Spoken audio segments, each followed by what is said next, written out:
homosexuality as being incompatible with the creation stories relating man and woman in Genesis. In the opening chapters of Genesis, the creation of the sexes by God is presented as having a twofold purpose. Men and women are meant to come together in one flesh unity of life.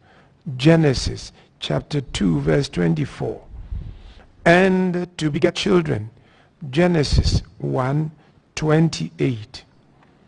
Since sexual activity was seen to be ordered to procreation and the continuance of human race, any form of sexual activity other than heterosexual intercourse is against nature and is a clear violation of right reason.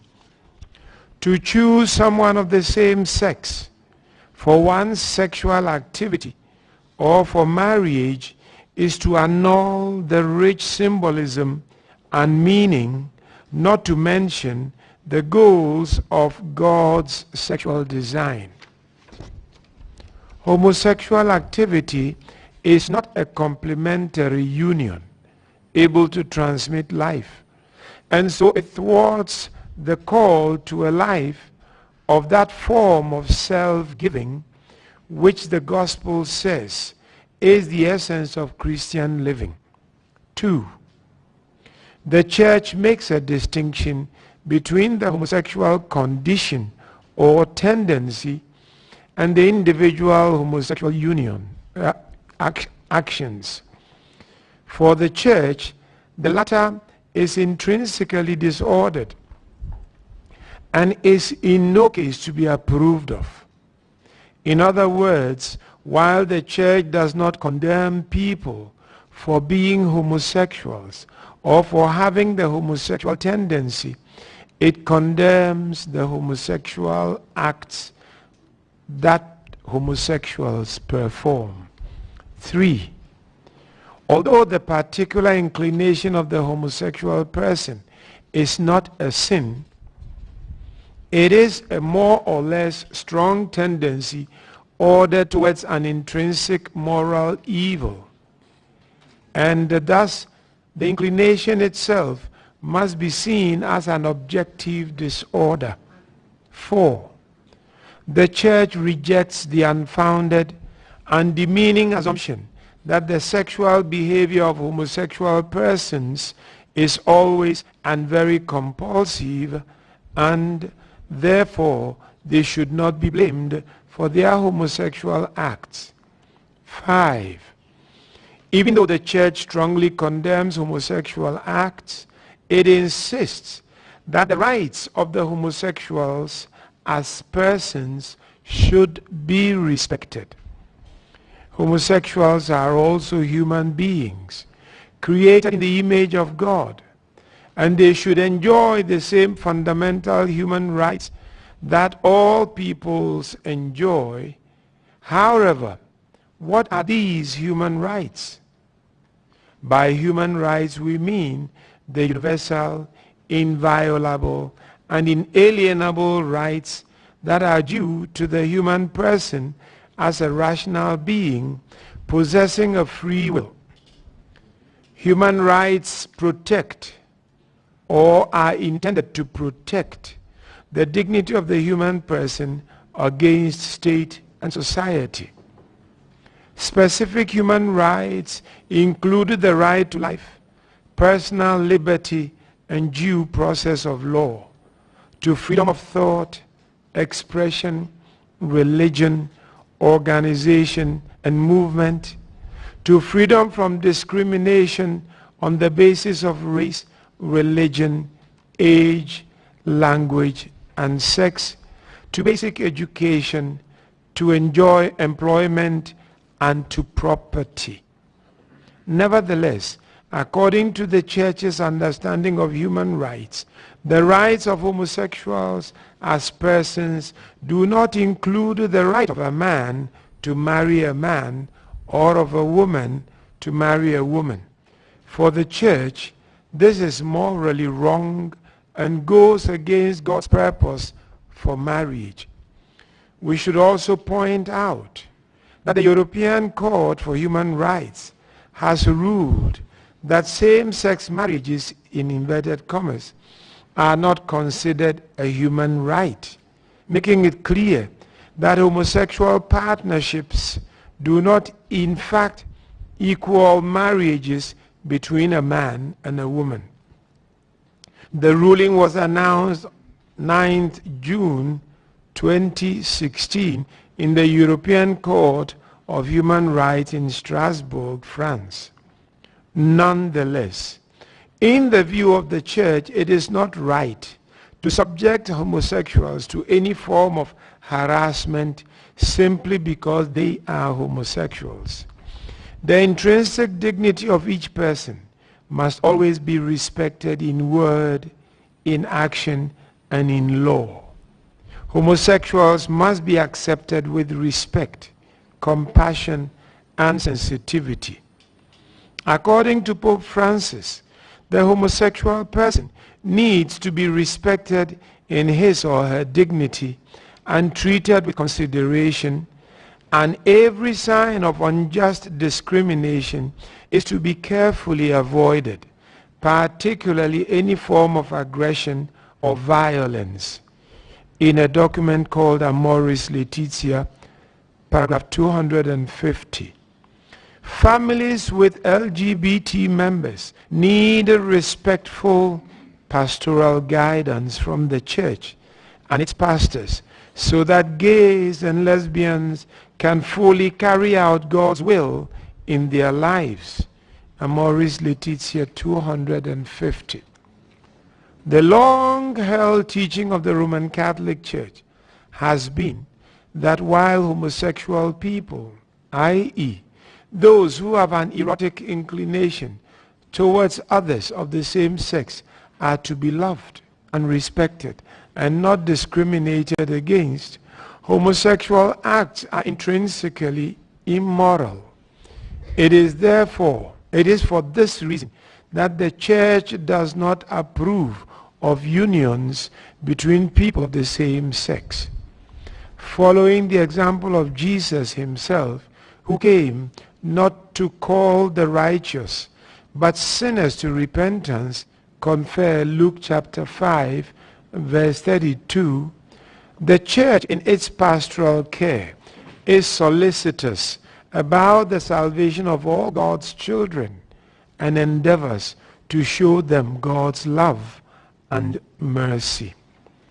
Signed by the President, Most Reverend Philip Name, Metropolitan Archbishop of Tamale, President of the Ghana Catholic Bishops' Conference.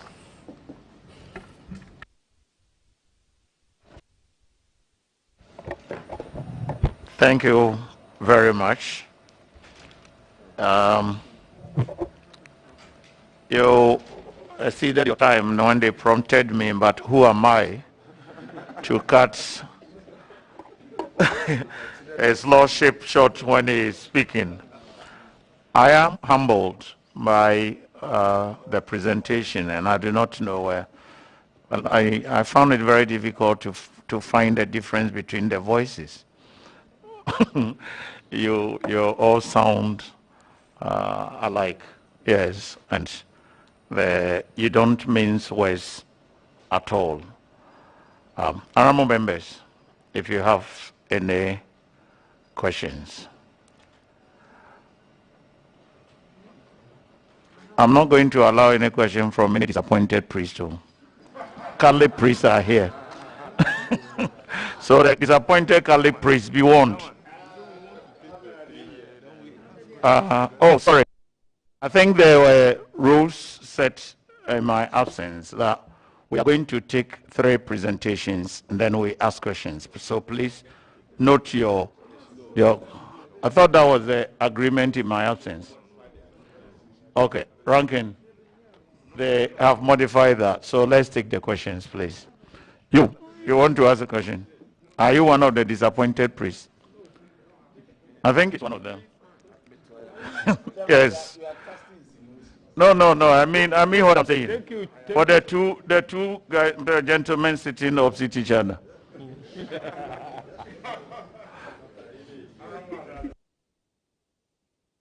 Thank you very much. And just to inform Chairman that I'm a proud Catholic. So when you talk about being a disappointed priest, it's neither here nor there. My Lord, Bishops, thanks for the presentation. Indeed, I am equally humbled, to borrow the words of the chairman. My question is simple. When you talked about the teachings of the Catholic Church, you did state that you also advocate for the respect of the rights of persons who belong to the LGBTQ community, and then you proceeded to distinguish between what, in your view, should constitute rights that ought to be respected. Now, the distinction leaves out same-sex marriage. But on the flip side, you talk about fact that people who belong to that community ought not to be visited with violence. They should be treated with compassion. Now, I just want to find out from you, do you find clause 22 of the bill, which talks about the prohibition of extrajudicial treatment, in sync with the position of the church? Because that clause says it criminalizes the abuse, verbal abuse, assaults, or harassment of persons suspected to belong to the LGBTQ plus community. So that is the first question. Oh, just two. The second one is about one other teaching that you also alluded to, which is that procreation should be, or is at the heart of the relationship between man and woman. That should be the end result. But it's very clear that same-sex relations, which is also one of the cardinal undergirding principles that the gay community embrace so much. Now, the point is, in previous presentations, when the issue of procreation, and I raised the issue specifically, there was some denial before this committee that members of the LGBTQ community, their activities are not inimical to the survival of the human race. So maybe you'd want to expatiate on that. I humbly... Other questions, please. For respect, my lords, if you could note the question down. Right. Hello, Honorable.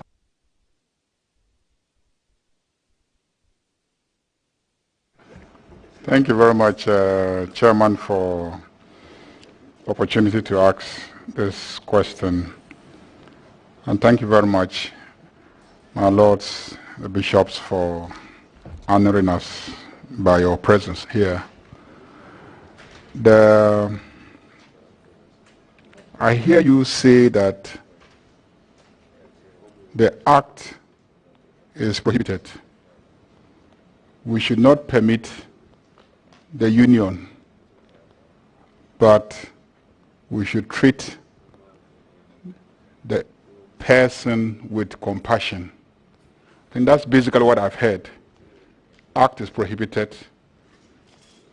We won't bless the union, but treat the person with compassion. Now, if you look at the bill that is before us, we are seeking to deter the tendency to end up engaging in the act by criminalizing even identifying yourself as being a member of the community. That, I think, is the key tool that the proponents of the bill want to introduce. Because this is an act that you engage in private, most likely. And you want to prevent young people in schools, in colleges, from thinking that it is fashionable to be part of it, and then they end up, deep in the practice where you think we should stop, but they would have already gotten deep into the practice. So one of the tools in the bill is to stop people from even wanting to identify as members of the community in whichever way. Then it adds prohibiting the conduct, it adds prohibiting the union.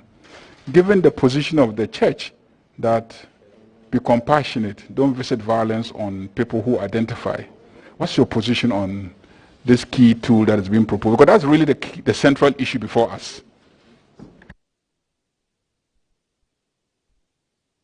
Honorable Osman. Thank you, Mr. Chairman. My lords, the ranking member and deputy ranking member, who are Catholics, have asked me to ask this question of you. So, take exception to that. We never ask you to ask any question. So asking the question as of right. Me being a Presbyterian, I'm taking the liberty to ask on their behalf. My lords, from your paper, from your presentation, you indicated that sexual activity is seen to be ordered to procreation and a continuation of the human race. But you're celibate.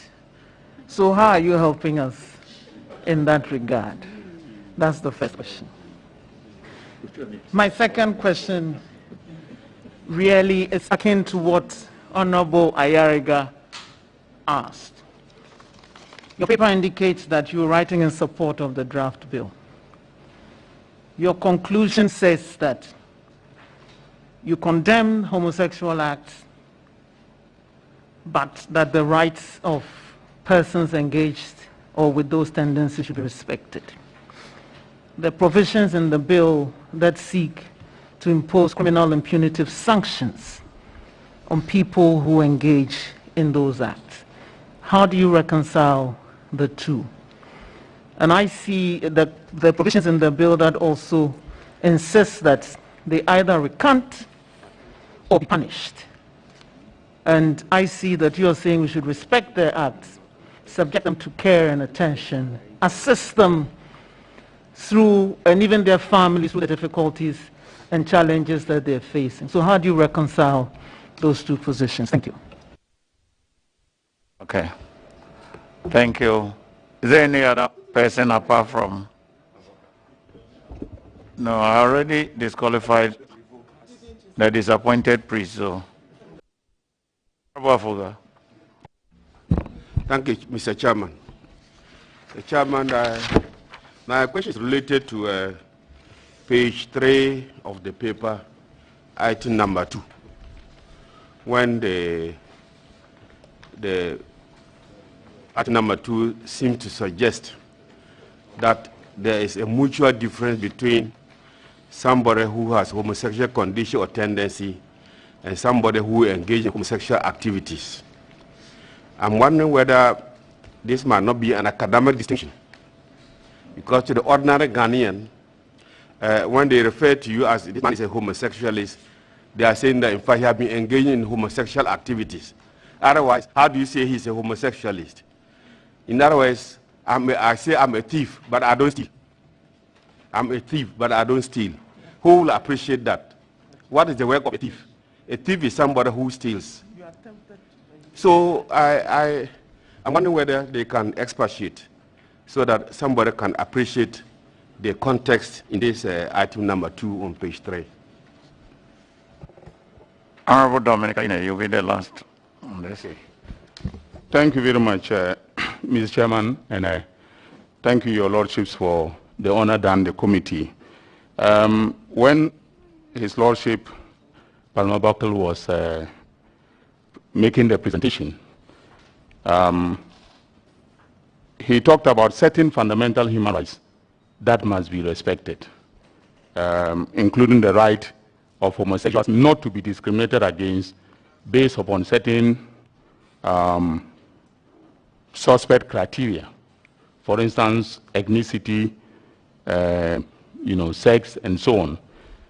And I wanted to know, I've read some literature regarding the U.S. Catholic Church taking the position that discrimination based upon sexual orientation is unconstitutional. And I wanted to know from you whether, when you mention sex, in the context of discrimination, in our Constitution, Article 17 is very clear that you cannot be discriminated against on the basis of sex. But sex is often, in that context, interpreted to mean gender. Would you consider, or will you agree that sex in that context should be expanded, to include sexual orientation? Milos, I think we'll take your responses now. After that, I will give you the opportunity.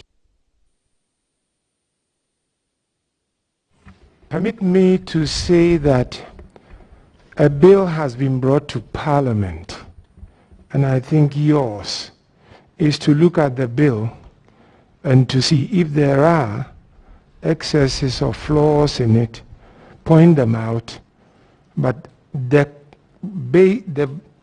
generality of the bill is what we are pursuing. As to some of what we call the dotting the I's and crossing the T's, that is why you are lawmakers.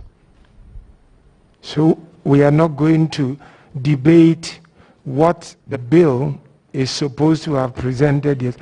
The generality of the bill, which we support very strongly, is that homosexual activity is intrinsically disordered.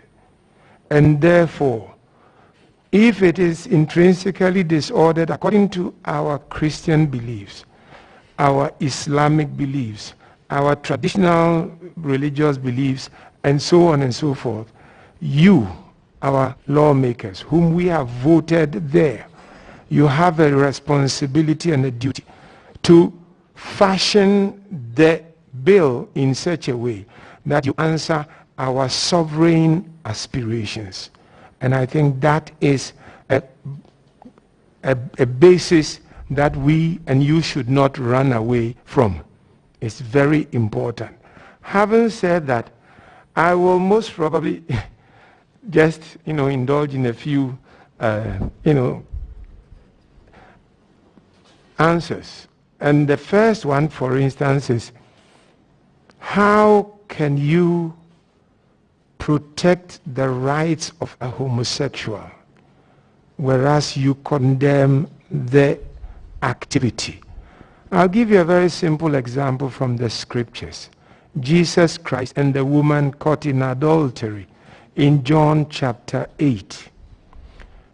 They brought the woman before Jesus, and I tell you, one of the reasons why I would like to go to heaven is to ask Jesus whether a woman alone can commit adultery. And where were the men?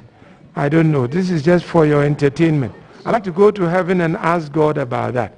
But that aside, permit me to zero in on the fact that Jesus, we are told, said, "Let him who is without sin cast the first stone." And he bent down and started writing. Another reason why I would like to go to heaven is to find out what he was writing. We don't know. We are conjecturing. But what is also interesting is when they left, and we are told they left one by one, beginning from the oldest to the youngest, because the older you are, the more sins you have. And so the old ones like me, they went away one by one. And Jesus was left alone with the woman. And he said, "Woman, has no one condemned you?" And I think those of you who deal in law and the rest, there was no prima facie case brought against the woman because there was nobody there to answer yes. He said, "Neither do I condemn you. Go and sin no more." So Jesus makes a clear distinction between what is the activity which is abominable and condemnable, and the person whose image and dignity must not in any way at all be rubbished, even in when a judgment is being pronounced on the person.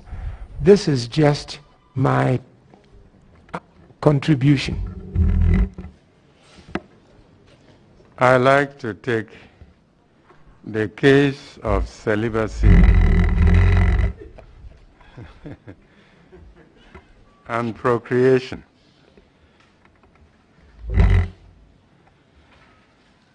I think you are all aware that Jesus was celibate.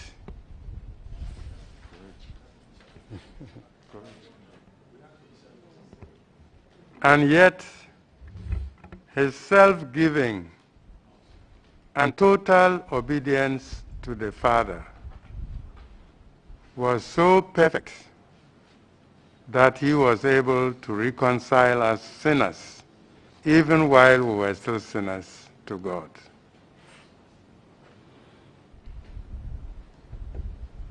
The celibate is not seen as one who is only not giving birth to children, but he's offering everything that he is and he has to God, preferentially to the poor and the needy. The three of us sitting here and many priests have raised children whose parents could not do that. And the simple reason is that we're offering our whole selves, the whole life to God. Because if I were to get married, I don't know where I would have found a woman who would accept that I leave her children, or even if you don't leave them, but to take so many children belonging to different people, different ethnic groups, different tribes, and raise them from primary school to university. You will have your own family descend on you. If you are working and having money, they will want to decide who within the family you should support and who not. So that is another value of celibacy. Apart from the fact that you learn to sympathize with a whole lot of people who are lonely and have nobody to love them. They find that at least when they go to a priest, is someone they can talk to without reservation. You can empathize with them and practically even help them. And so we are not producing our own children in terms of adding to population. But because we are alive and dedicated to God, that many people who would otherwise have died, especially children, are still alive. And not only alive, contributing tremendously to human population as well. So this is what I can say for now. Thank you, my Lord. Honorable Sisi, you have a question? Sorry, hold on. My lord, please go ahead. Yeah.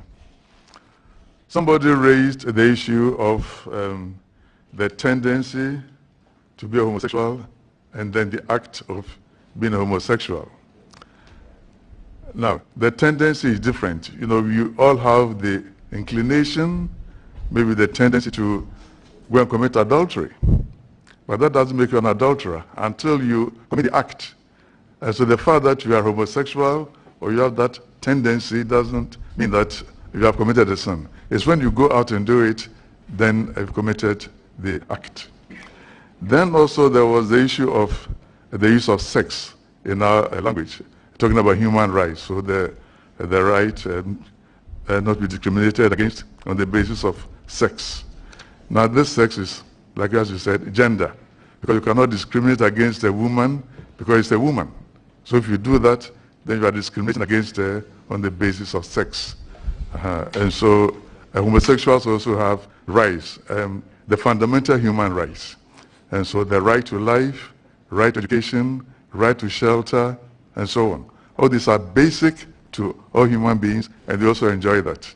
But then, you know, when they say that they have the right to marry a man or a woman, so if you're a man, you cannot marry a man.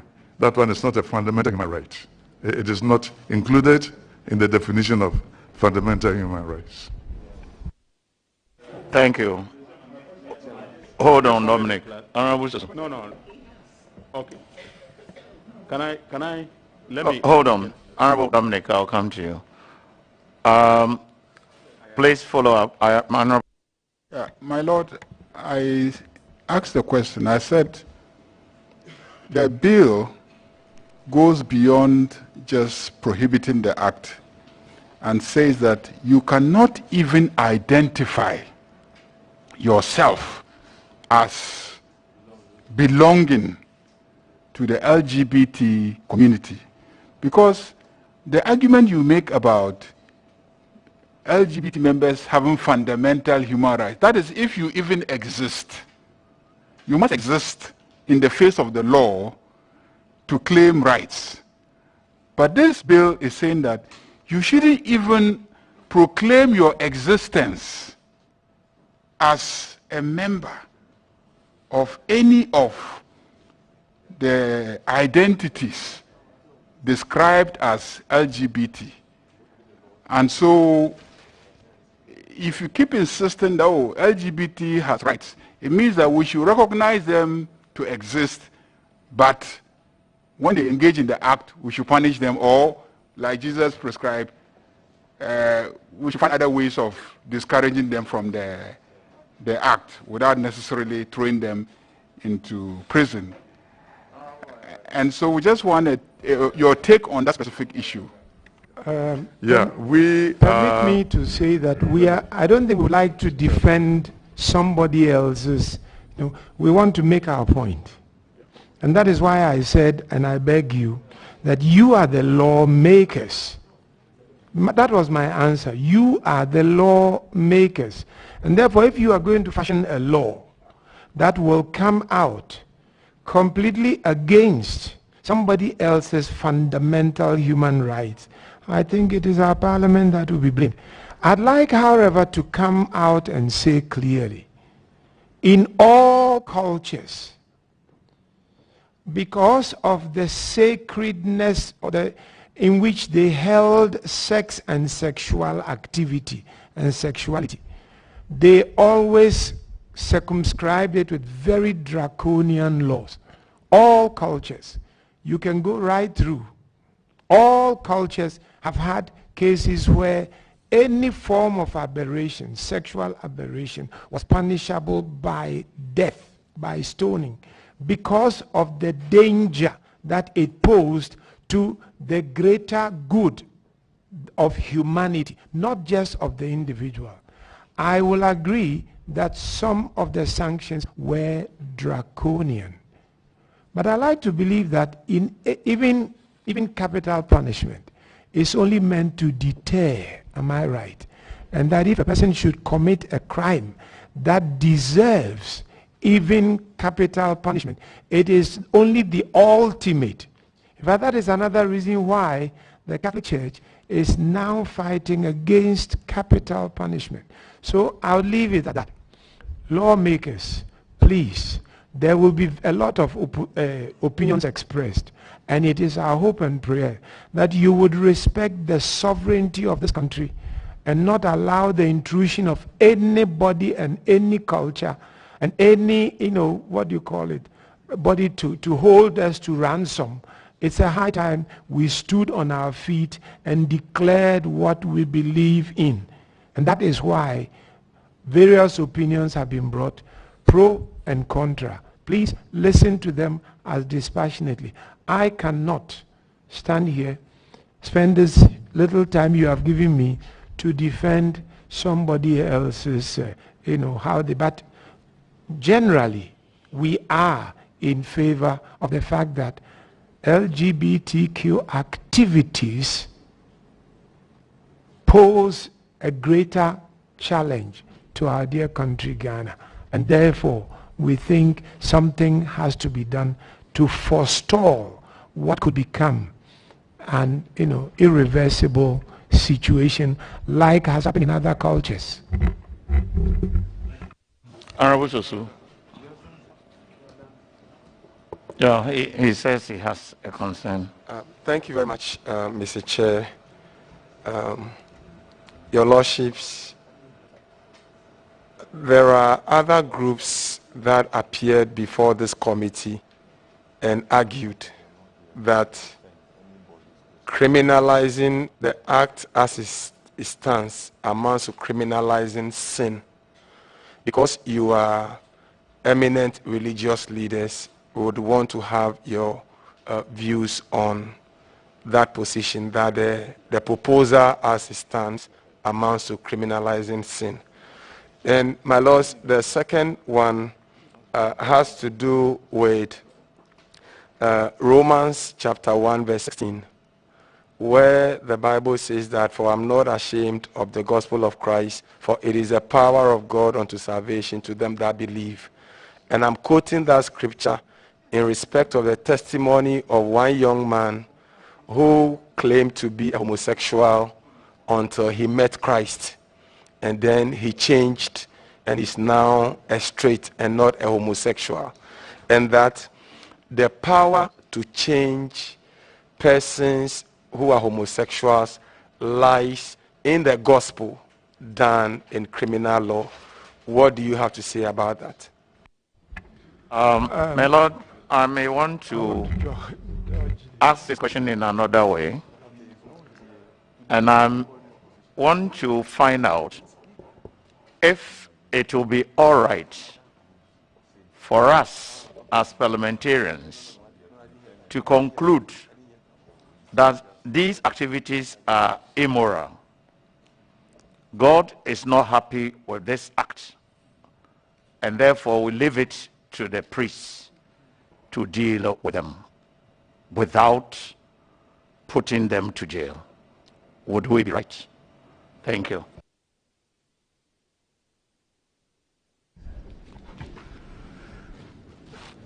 We priests are not judges. We are pastors. And we will do whatever we can to convert such people so that the gospel of Christ will change them. But you are the lawyers, and so you decide on what should be done with them. So division of labor.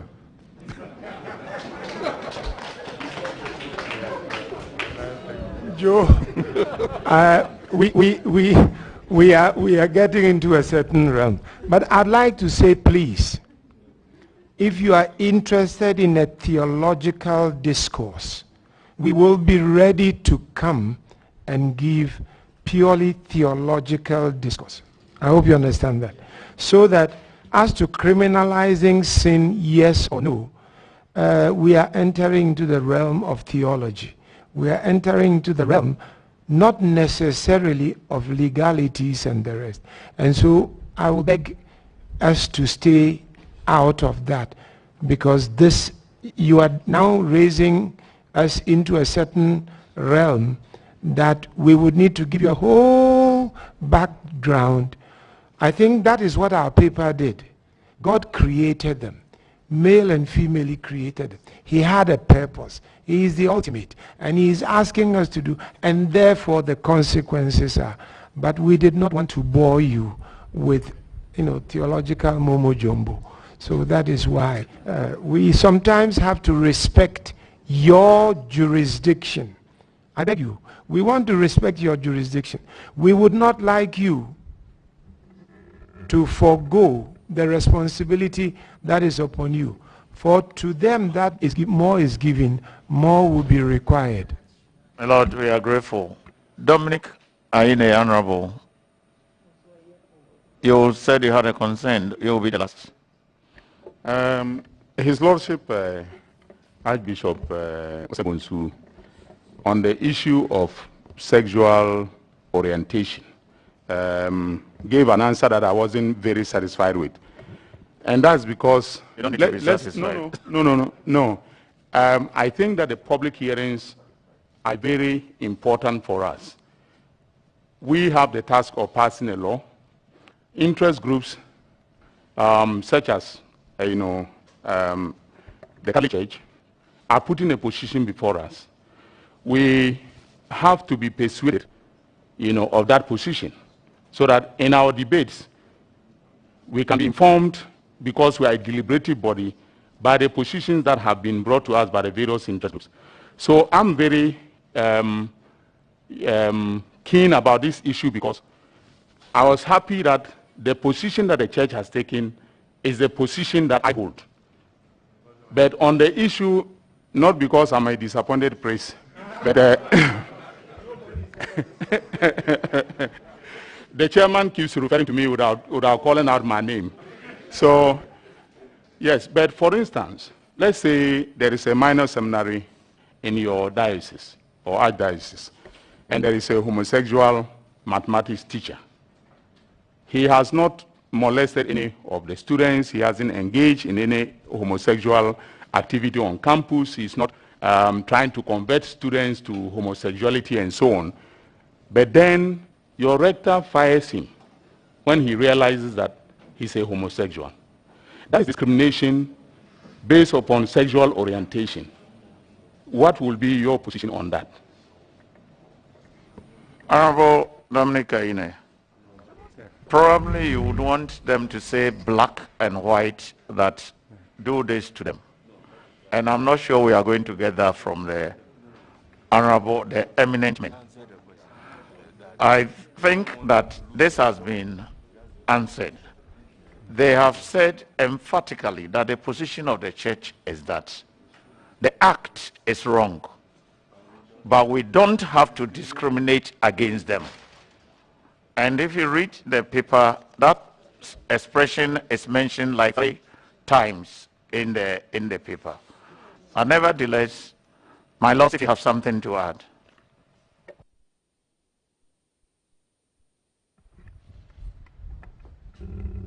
I just wanted to say more or less what you have said. With seminarians, it's a different thing than the example that you have given. If a mathematics teacher is doing his work well, and even if it is known that he's a homosexual, unless it is also found out that he is soliciting for homosexual practice among the seminarians he's teaching, I don't think it will be cause for dismissal. So this is just what I want to say. But if apart from the teaching the mathematics, he's also luring others into the homosexual practice, where in many cases identifying with a group also means practicing. And that's why it is a very, very subtle thing. And I agree with Archbishop Buckle to say that when it comes to deviant human behavior, I think that you, the lawyers, are better trained to deal with measures that you can put in place to deter people from that than we. We always counsel and hope that they will they will reform. So thank you. That's what I wanted to add. Right, sir. If you have some concluding remarks.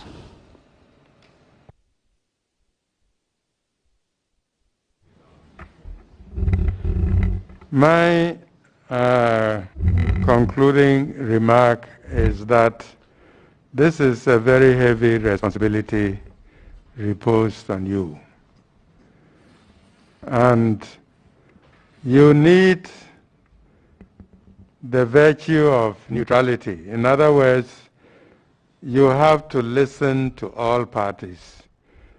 But protecting Ghanaians from a form of evil which is detested by all levels of our cultural values and Ghanaian values is also a great task that is given to you. If all the traditional people say we don't want this thing, the religious bodies, Islam, say we don't want this thing, the Christian denominations, various Christian denominations, we don't want this thing to come up in any scale that could destroy our upcoming youth. Because we also have to know that they are very vulnerable. People are going into our schools and saying all manner of things to the children. If your parents say you are this, don't agree. You have the right to say you are that according to how you feel. This is not our culture. And that's why we're saying we need to listen to ourselves. We are a sovereign state, and we cannot be pushed, whether it's through money or through some lobbying influence from other cultures, to do what they are doing. And this is where I see the enormity of your responsibility. You have elected by Ghanaians to protect their interests. And ultimately, this is what I see as a great responsibility. Thank you.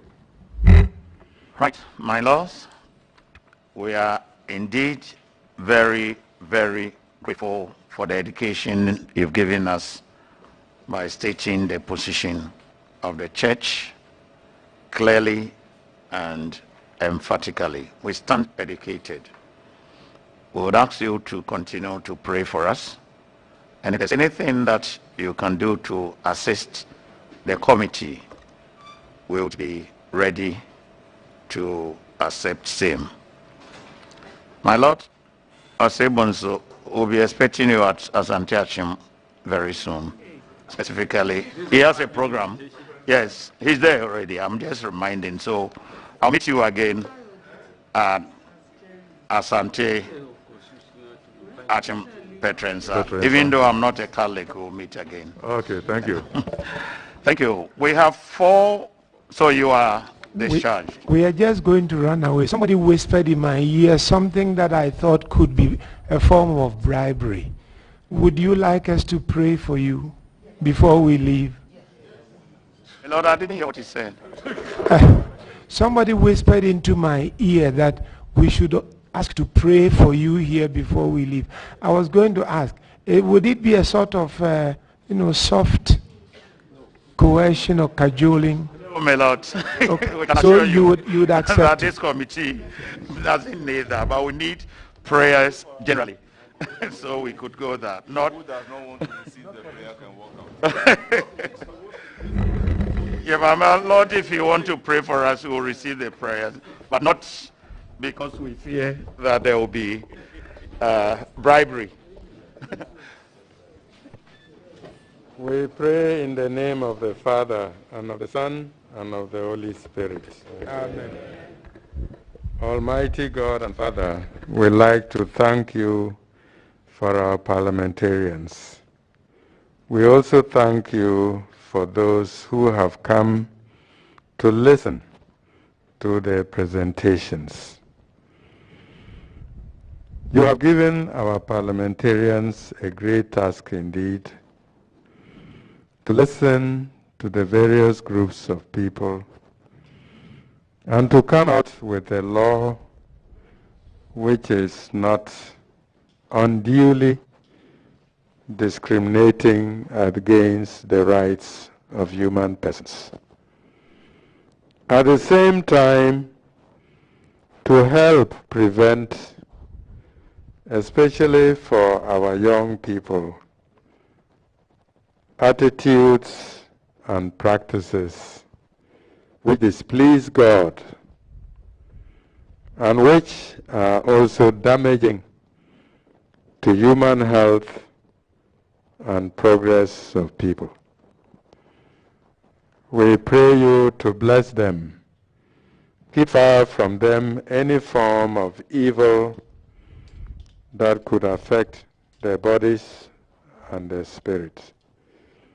Bless their families from whom they are very often away for duties to the nation.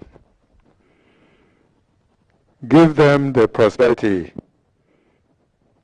that they need so that they can live decent lives to be able to do this great work you have entrusted to them. We also ask you to make those who practice homosexuality to know that it's a deviant behavior. And if they resort to all the means made available to them, they can recover from these modes of behavior and live good and happy lives. We now pray you to bless them abundantly, and even in all the ways that you know they need, which we are not able to need. And now ask my two brother bishops to join me to bless all of you. The Lord be with you. May Almighty God bless you, the Father, the Son, and the Holy Spirit. Amen. Thank you very much. Now, honorable members, we have 4 more presentations. Do we have Consortium of Sexual and Reproductive Health and Rights Service Delivery here? Right.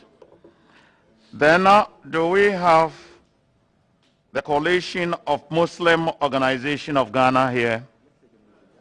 Right.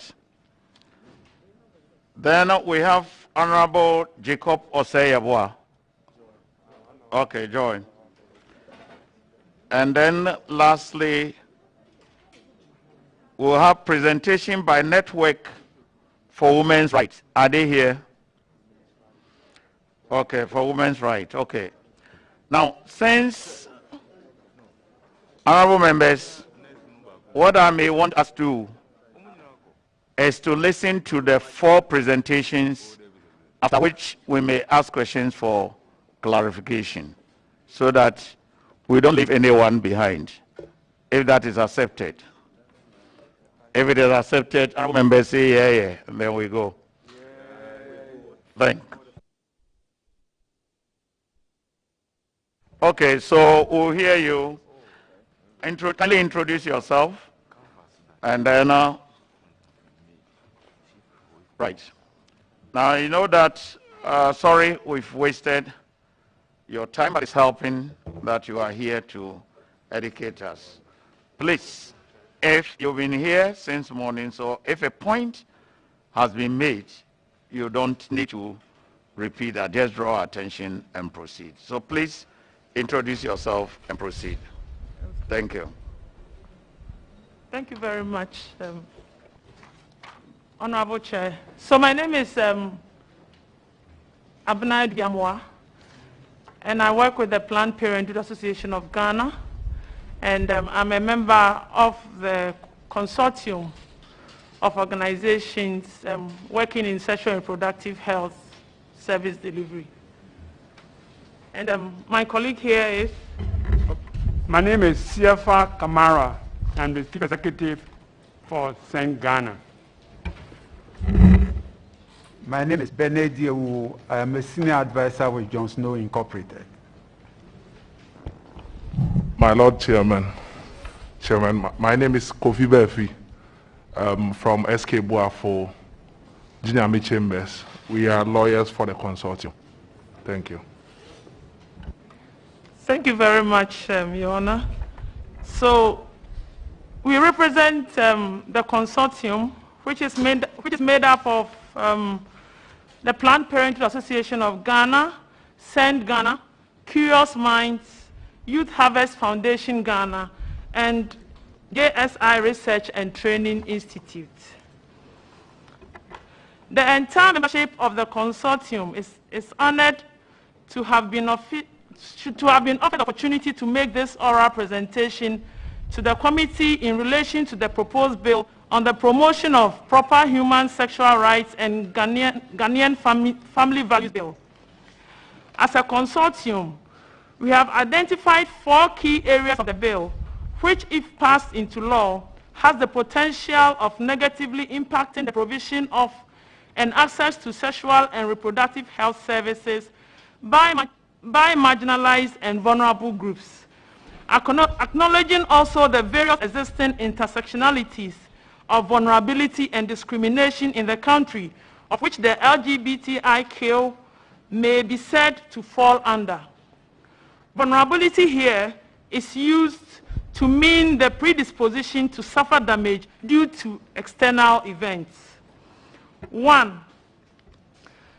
To begin with is the issue of undefined terminologies and words which create unclarity as to the application of the proposed law, the proposed bill, if passed into law, and potentially has far-reaching definitions which can have consequences. In setting out the object and purpose of the bill, the following words were used: propaganda, advocacy, promotion, protection, funding, support, and related activities. Similarly, Clause 1 of the bill sets out the application of the bill, and in subclause Clause D, it includes those who are engaged in the promotion, propaganda, advocacy, funding, and support of LGBTQI+. No definitions have been given to these far-reaching words in the bill. We are of the considered view that a failure to define these words properly and adequately will have an impact on the work of organizations such as ours, which provide life-saving SRHR services and information. As it stands, simply providing medical support to any person or persons the bill applies to may attract criminal sanctions. What amounts to promotion, funding, support, advocacy, etc. are not spelled out, lending them to very wide and subjective interpretation. Since most of these words are commonly used within the CSO space, with varying extents of interpretation and usages, a stipulated interpretation of these words or terms for the purpose of the bill will provide an important reference and guidance. We respectfully recommend that your committee provide definitions of these words. That way, the full effect of these clauses can be gauged, and based on this, we will be able to provide more detailed inputs. The consortium is available to provide internationally accepted definitions of these keywords for the use of the committee to this effect. Secondly, we find the following provisions in Clause 2, which is the interpretation clause of the bill, to be problematic. Allied is defined to include a person who supports or advocates for the queer community. This definition of ally is problematic, as it again begs the question of what amounts to support and advocacy for the purposes of the bill. Does anyone providing sexual and reproductive health information and clinical services for LGBTQI plus persons make the service provider or the organization an ally? We provide services on the principle of no discrimination and supported. Thank you. We provide services on the principle of no discrimination and supported by internal policies like no return policy in order to enable all persons access quality sexual and reproductive health and rights services. These are fundamental to universal access to health, and we do not inquire about clients' sexual orientation as it discriminates. This means that we offer our clients sexual and reproductive health and rights services based on their medical needs alone, without any discrimination related to their gender, sexual orientation, age, ethnicity, financial capacity, or other. We further note that the definitions for approved medical help and approved medical treatment exclude sexual and reproductive health services as provided by SRHR organizations. It should be noted that the African Commission in its resolution 275 has urged African countries to prevent acts of violence and discrimination against persons based on their real or perceived gender identity or sexual orientation, as this would be inconsistent with the provisions of the African Charter on Human and People's Rights. Fear of violence and criminalization could limit the provision of services to all manner of persons, irrespective of their orientation, by organizations such as ours. This may also promote fear of other people to access sexual and reproductive health and rights services for fear of being wrongfully identified as having orientations other than those permitted in the bill, should they be at the facility for services. As mentioned by experts from the UN Special Procedures, the bill describes a system of state-sponsored discrimination and violence of great magnitude. As such, the bill appears to constitute an immediate and fundamental breach of states' obligations under the international human rights law. Thirdly, there are many clauses in the bill that have criminal sanctions attached to them. For example, medical professionals providing medical services to LGBTI plus people will be at risk of criminal penalties, namely between 3 to 5 years imprisonment. Health and human rights organizations registering, operating, and participating in an activity to support an organization working on LGBTI people's rights could face up to 10 years of imprisonment. This will result in the criminalization of the work of organizations providing sexual and reproductive health and rights services and information, such as the signatories to the memorandum submitted earlier, and will impede access to essential sexual and reproductive health and rights services for whole sections of the Ghanaian population.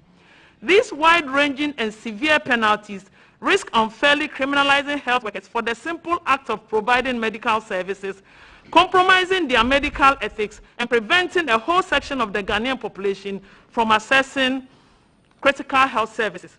For instance, Clause 5 places an obligation on individuals and institutions to report offenses committed under the Act. And this can be as simple as identifying an individual as LGBTQI. This has the potential of including member organizations of this consortium, which will mean our organizations having to report the very persons we seek to provide medical services to through our public goods service deliveries. This clause is in clear contradiction to the Patient's Charter and our medical ethics. This has the potential to push the community into hiding, thereby increasing the risk of infections due to STIs, sexually transmitted infections, including HIV, which are most concerned about. This is particularly important because within the community, there are those who may not necessarily have sexual encounters with persons of the same sex, but of the opposite sex. With our experience in the work we do, we know many adults and young people have multiple sexual partners, which is a risk factor in the spread of STIs and HIV. By preventing LGBTQI persons from accessing health services, we are jeopardizing efforts to prevent the transmission of sexually transmitted infections, including HIV, and we are putting the well-being of our entire community at risk. For the years between 2016 to the end of June 2021, PPAG alone has provided over 14 million SRHR services, including testing and management of sexually transmitted infection, including HIV. These services were provided to diverse clients with diverse backgrounds, different vulnerabilities, and socioeconomic capacities and of course, persons who identify with the LGBTIQ community. You will likely find similar service statistics provided by other organizations accredited to provide such services to all persons without discrimination. If there is any perceived hostility or unsafe spaces within the service provision sector, then we are all at risk. Clause 12 seeks to criminalize the use of media and online platforms to promote and advocate for the activities of LGBTQI+. This clause again begs the question of what amounts to promotion and advocacy. What does education on SRHR issues, when does education on SRHR issues becomes advocacy? Will a publication on a website which explores the sexual and reproductive rights of all persons fall foul of the bill? Again, the use of words like promote, support, and sympathy in clause 12.2 are very wide and subject to interpretation in the absence of any clear definitions. These provisions would seem to be inconsistent with the right to information as guaranteed in the African Charter and the Model Law on Access to Information in Africa, adopted by the African Commission, as well as with Article 19 of the International Convention on Civil and Political Rights.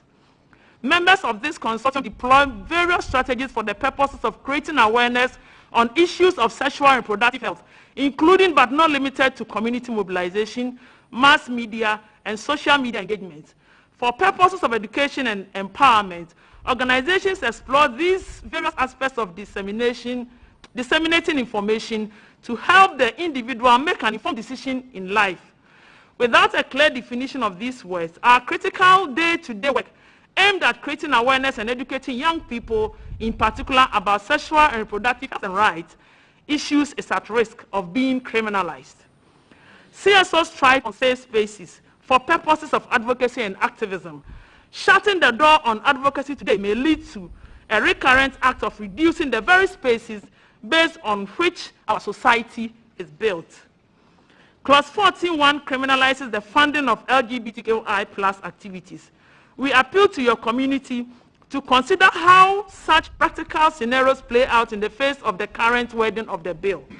Will funding activities for sexual and reproductive health, which may have persons who identify as LGBTQI attending, with or without the knowledge of the funding organization, be deemed to be prohibited activity under the bill?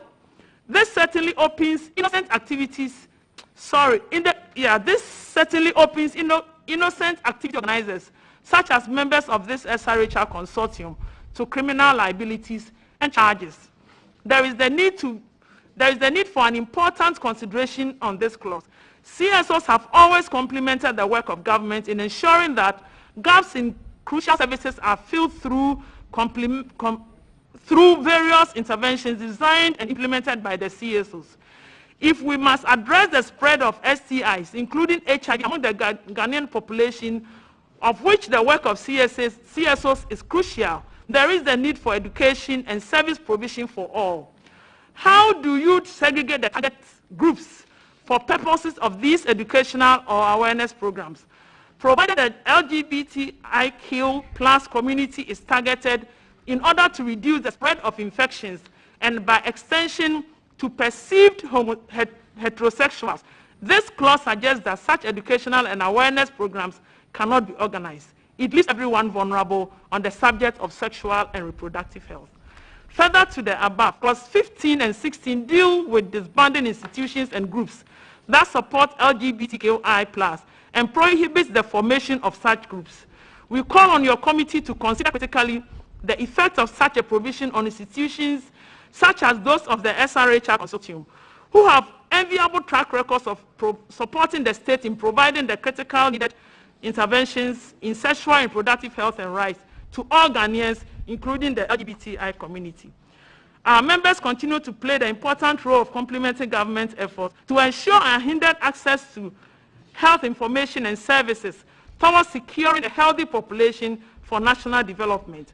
A key component of our work is to reach underserved people and minority groups whose health ultimately affects the health of the general population with essential health information and services, including testing and treating sexually transmitted infections and HIV to help reduce the spread.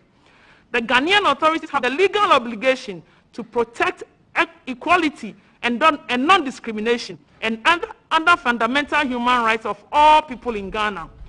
We recommend that Parliament, through your honorable committee and the August House at plenary, provides clarity in the choice of and use of words in the bill, so that the full extent of the proposed bill can be understood and further commented on as necessary.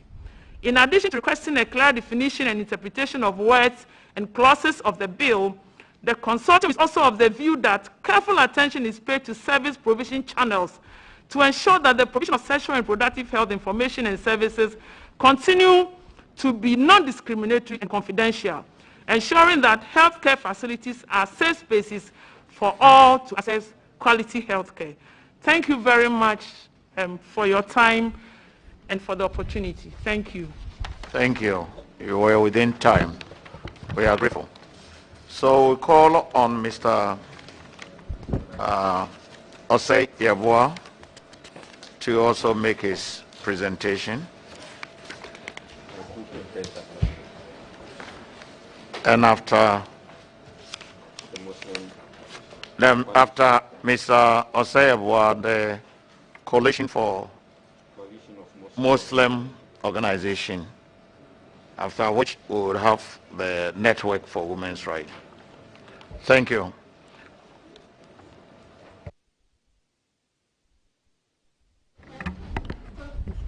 Thank you, Mr. Chairman and members of the committee.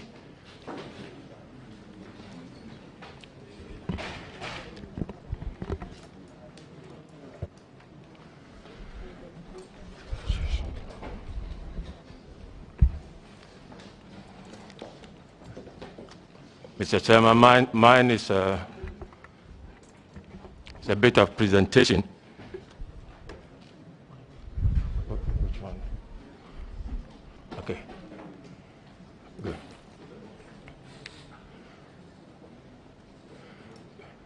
Mr. Chairman, thank you for the opportunity given us to make this presentation.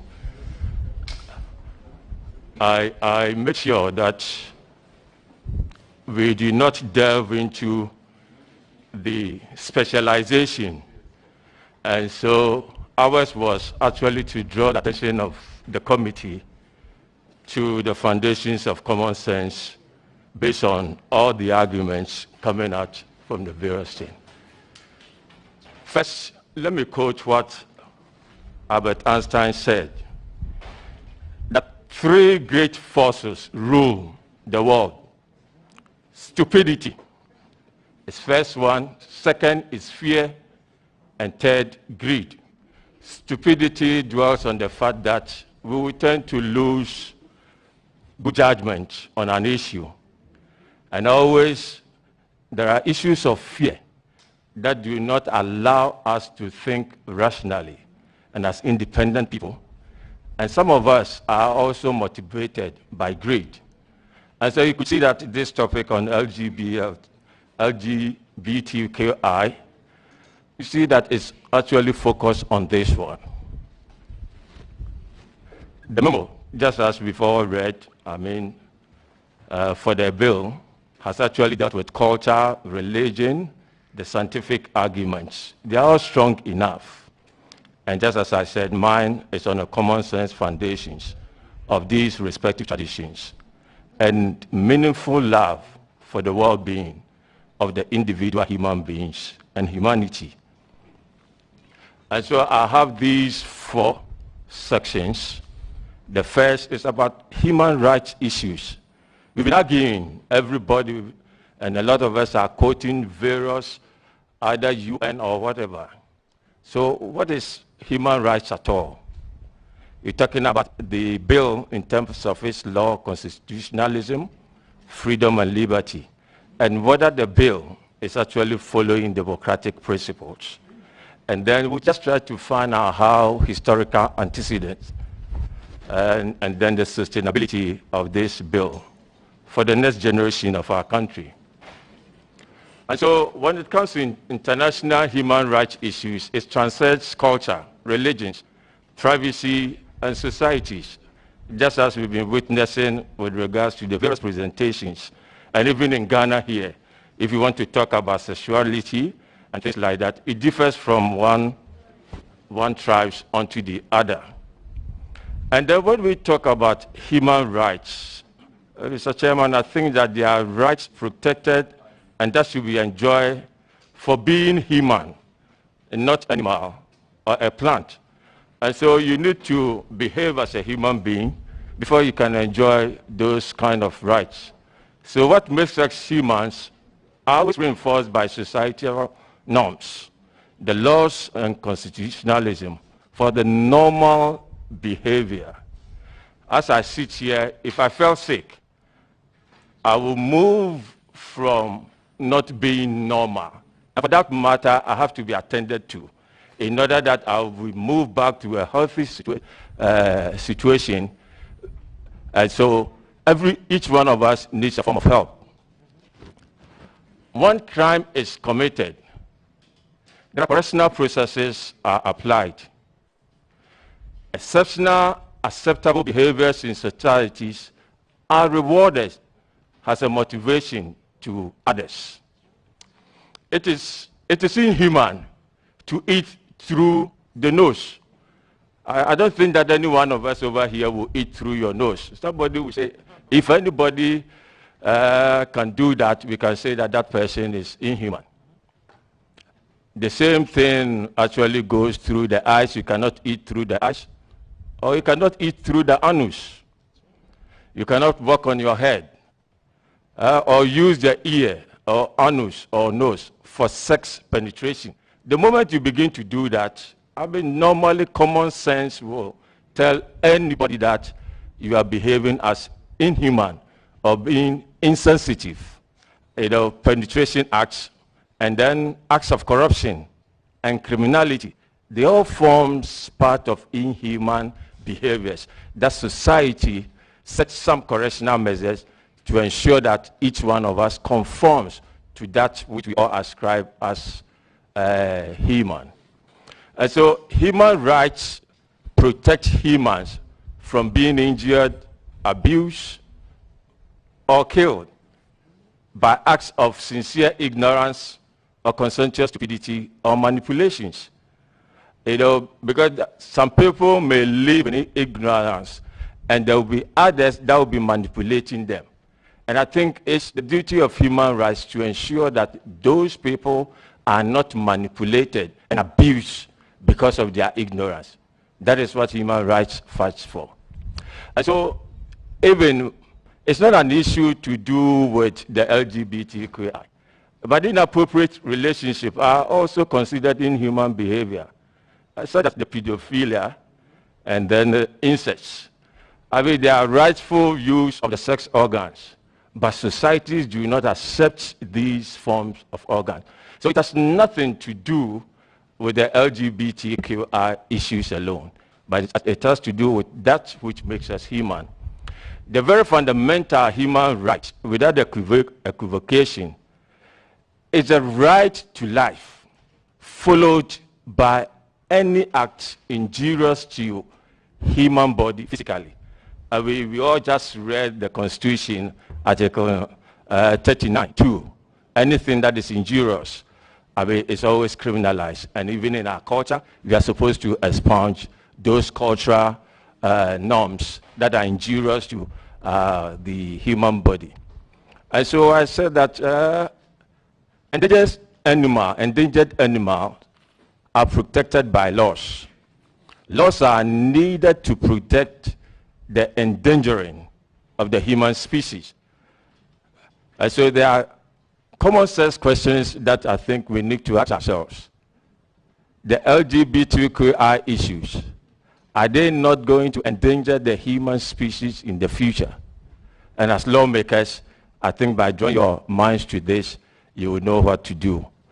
We're talking about the sexual acts of the LGBTQI are inhuman, injurious to the health and well-being of partners privately, and consequentially destructive to societies publicly. I mean, we heard from the health-related issues and all of that. It's being done privately, and there are arguments that what people are doing privately shouldn't concern all of us. But it was out of these private acts that we have street children, out of which we have prostitutes, out of which we have armed robbers. And so there's nothing that we can practically say that is private without affecting us publicly. And these are issues that I think the committee would need to deal with it. So all injurious acts to persons' health and well-being are criminalized by civilized societies to serve as a deterrent. Mr. Chairman, this is a true statement for which our Constitution also supports that. It's just a pictorial view. I just took this one. You can see the anus prolapse of a gay person. You can see this person did it privately, and now he's out complaining. And such a situation we need to spend in order to help such people. And so it is our duty as a nation, as compatriots, to ensure that we protect these victims and help them. The person might have done it ignorantly, but the end results, the person is suffering. And it's our duty. We have a lesbian who was using a vibrator, and that vibrator blasted in her vagina, and she almost died. And there are a lot of cases with these vibrator uses. And so they need help. They need help. And it's our duty to do that. And so we're talking about the promotion of proper human sexual rights and Ghanaian family bills. Okay? And I think that it's a democratic process of self-organization's response or panacea to the threats posed by the LGBTQI community. Self-organization refers to the process by which individuals organize their communal behavior to create global order. I mean, because of these exigencies of LGBTQI, that is why all of us are here, and the committees has been established so that we create a global order for us as Ghanaians. You know, no external, any process of self-organization, there's no external nation can intervene or sanction. America has given us a promise since 2009 to Ghana and Africans when President Obama addressed Ghana's parliament. When you pick up the document, you see that America promised us that once we are pursuing issues based on democratic process, they will never interfere. And so this is the right moment for us to actually take them on. And so, Mr. Chairman, it is definitely unambiguous and shockingly incomprehensible for anyone from human rights point of view to justify the self-injurious lifestyle of the LGBTQI community in any civilized society in the 21st century, except those who suffer from cognitive disorders will actually say that the LGBTQI is nothing. Now, in terms of law, the constitutionalism, the freedom, liberty, and so on, our constitutions, just as I've spelled out, says, the Article 21 talks about freedom. You have the human dignity of Article 15. We have the laws, Article 11, and the protection of personal liberty, Article 14, and the guarantee of privacy. in our Constitution. But, Mr. Chairman, there are exceptions to all these freedoms, the liberty, the human dignity, and the privacy that our Constitution talks about. Those exceptions are what I've quoted in Article 21(2), a restriction on a person's freedom of movement by his lawful detection shall not be held to be inconsistent with or in contravention of this article. There are other, the 21(4) also mentions all these exceptions. Article 11, which talks about the laws of Ghana and our Constitution, has established whatever thing that is being done and the authority given to Parliament in enacting laws. Article 14(1) enumerates the conditions upon which personal liberty cannot be enjoyed. And Article 18(2) also mentions about the fact that no person shall be subjected to interference with the privacy of his home, property, correspondence and communication, and so on and so forth. So in all of these, there are exceptions to privacy, to freedoms, to liberty, and so on and so forth. The LGBTQI plus sexual acts are human. You know, I think by and large, there's distinction being made about the acts of the LGBTQI. And I think that is what the bill is also talking about. If the bill is trying to criminalize, we know that by law there should be evidence. Okay, and so the bill, the clause 5, which talks about the fact that if even somebody has witnessed the acts of gayism, the person is supposed to report. There should be an evidence. It doesn't necessarily mean that when somebody is walking around, somebody can say that I suspect this person to be LGBTQ.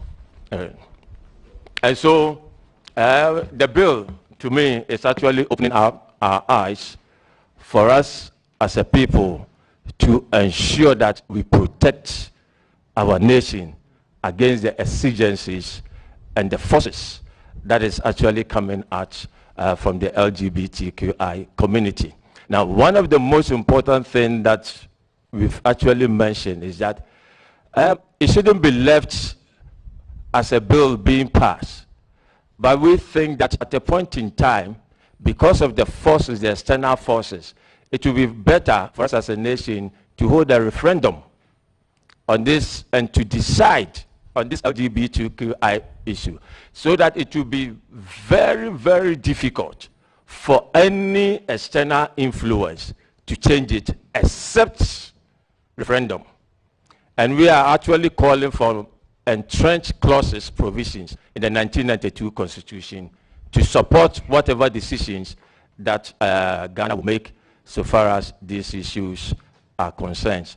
And we're talking about, when it comes to democracy, Mr. Chairman, it's about decisions of majority. We've been talking about and trying to define what minority means. Minority, criminals will always be minority in society. And that doesn't mean that they have a right. They have right and dignity.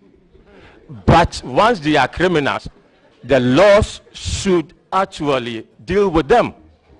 And so if the bill is actually criminalizing, for which all of us know that the sexual act is injurious to the individual partners, then we should ensure that at least it will be dealt with accordingly. I was just trying to quote what Obama said in 2009 over there.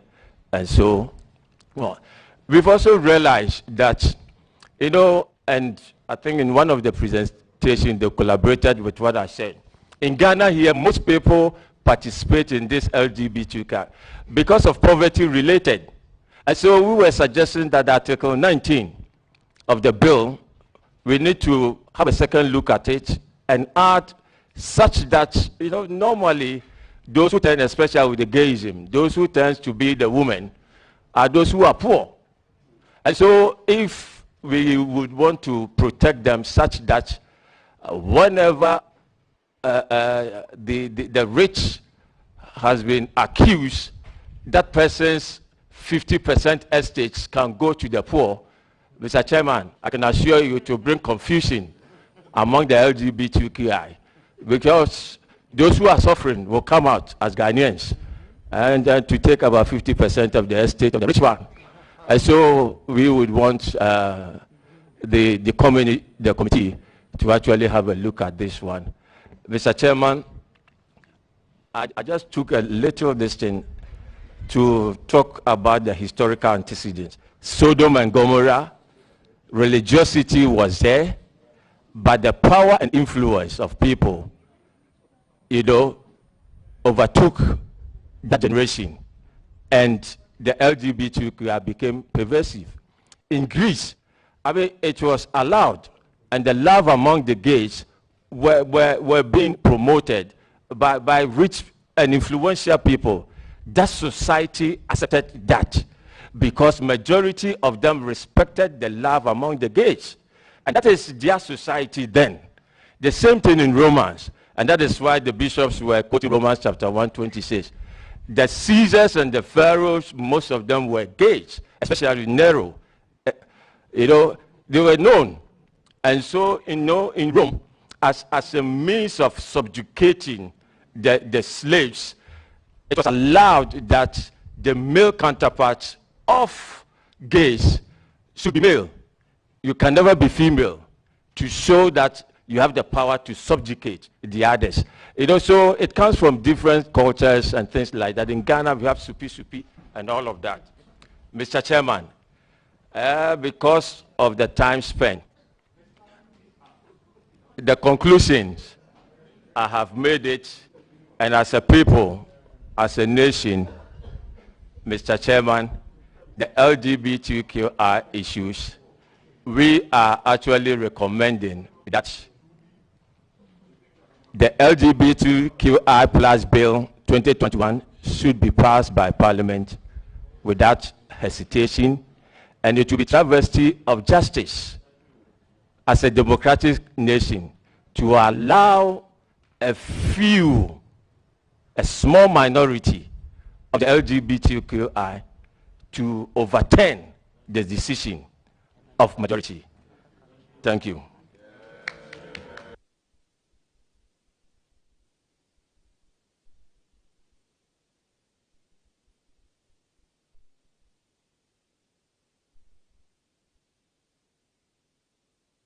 And maybe for the records, we learned that we didn't introduce ourselves. So I'll allow my to introduce herself. Yep. My name is Nana Ajwa Akom Mensah, and I'm Executive Secretary for Ghana First Platform. Thank you. And Jacob Osayabua. Thank you very much, Mr. Chairman. Right.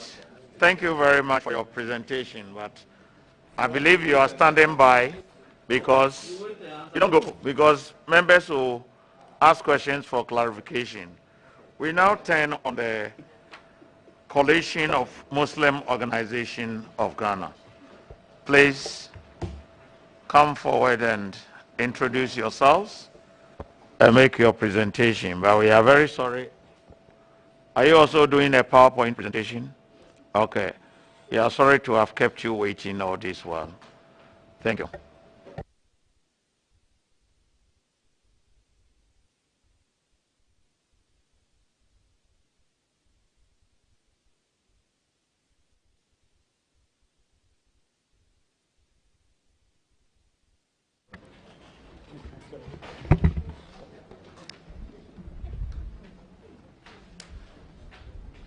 Yeah, Mr. Chairman, my name is Haj Abdul Manan Abdurrahman. I'm the president of Coalition of Muslim Organizations Ghana. With me are Mr. Adamu Ayamba and Professor Nail Muhammad Abdul Kamil. We are being supported by two representatives of National Council of Zongo Chiefs, and they are Chief Yandu and Chief Brahma. Mr. Chairman, it's important I acknowledge the organizations that we represent here. We are representing 29 Muslim organizations, namely Conference of Regional Chief Imams of Ghana, National Council of Zongo Chiefs, the Tijaniya Muslim Community, Shia Muslim Community in Ghana, the Ahlus Sunnah wa Jama'ah, Istiqama Muslim Mission, Federation of Muslim Women Associations of Ghana, FOMWAG, Islamic Mission Secretariat, Society of Muslim Preachers, Ghana Muslim Students Association, Islamic Council for Development and Humanitarian Services, Islamic Medical Association of Ghana, Ghana Association of Muslim Accountants, National Council of Imams and Ulama, Committee of Muslim Rights Ghana, Ghana Academy of Muslim Professionals, Muslims in Media, Ummah Youth Leaders Union, Volta Muslim Community, Association of Muslim Engineers Ghana, Progressive Muslim Movement, Al-Mara Foundation, Ansar Islam, Ashanti Zongo Youth Union, Kumasi, Tabligh Jama, Shama Muslim Community, Mamprugu Muslim Council, and Islamic Charity for Women Orientations. These are the organizations that we represent here, Mr. Chairman. I'll give Chairman. Yamba.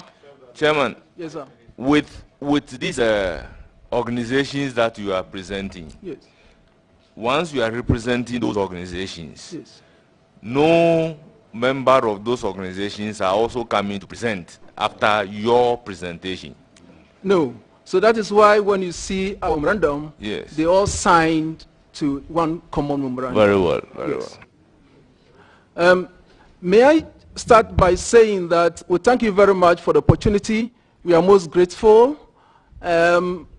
We also want to put on record that we are members of National Coalition for Proper Human Sexual Rights and Family Value Platform. And we would like to associate ourselves strongly with the presentations made. We therefore have to skip some of the presentation that we are going to make so that we could make time for questions and answers. We are going to actually look at, we're actually going to dwell on economy. In fact, there's a threat, there is that conversation out there that if Ghana should go ahead with this bill, there is a threat. We call it LGBT economy versus Ghana economy. So we want to give alternative. So we are going to look at the conversation, we want to shift the conversation to that angle. And inshallah, at the end of the day, maybe we are ready for questions and answers. However, we are just going to touch some areas that had already been presented, but there are very key areas that have been left out. And I'll invite Mr. Ayamba. Mr. Chair, members of the committee, thank you very much for this opportunity. Please, these are some of the pictures that we want you, let them have a look at this. In fact, when we started talking about this bill with the members of our coalition, what we realized is that when we engage the ulama, the position of Islam on sodomy or LGBTQ is straight. There is something that is clear. And when we asked a few questions, and the answers we got was that people who are having that problem, the Sharia has a punishment for them. But the question was that, are we in a state that we can use Sharia? So we realized that we had to engage them, and so some professionals and people with experience in LGBTQ, lifestyles were invited to talk to our ulama. And these were some of the things that came out. Now, when you look at the pictures, you see all these things came out when we realized that most of the people were talking about the LGBT without talking about the act itself. And so when we got people to give us what actually goes on, then we were able to realize what we were grappling with. For instance, there was a research that someone gave to us in the US where they went to a dating site for gay people. And one of the most sought after activity for these people within that, what do you call it, page, within that community, was that they were looking for partners who were ready to do what they call fletching. And that was the act of having anal sex, releasing the sperm into the anus and licking it. Yes, it's one of the most sought after, according to that research that we had. They also do feasting. In feasting, the person puts all the feast, and the pictures are there, in the anus of the sexual partner. They also have what they call golden shower. In golden shower, you have sex and you urinate on one another. So with all these activities that people were able to give to us, we now discussed this with our ulama, and then they came out with certain views that we couldn't apply the Sharia here, but that as people from a culture, all right, we have a culture, we have a religion. We realize that according to our ulama and our chiefs, the only thing that makes us human is our fear of Allah. For us, when you remove the fear of Allah from the equation, then the human being is bound to go certain levels. And the only people that we have that can control that tendency are our lawmakers. So as we sit here today, it is our wish that our lawmakers will handle it and listen to us, try to make the laws. We are not saying they should kind of sit on somebody's rights, but we are saying that from the Quran perspective, from the perspective of the Muslim organizations we are representing, Allah subhanahu wa ta'ala did not make laws around sexuality, did not bring the culture of marriage and other things for nothing, but that it is meant to control a certain tendency in human beings that if we don't do, some of these things will come out. In fact, we had some mental health aspects that gave us why gayism was removed from the DSM, just like Dr. Sari has already done, and it was mainly through vote. It was activism, and there was no science, because our religion and science are one. Now, one of the opinions that the people expressed was that gayism was a disorder. In Islam, they say it's genie possession. That means the person is possessed by certain genes, all right? And that one of the treatments that they could give to this person was to do ruqyah. There is a way of exorcising this person. When you bring it to mental health level, because I'm a mental health person, it is a mental disorder, what we call genie possession.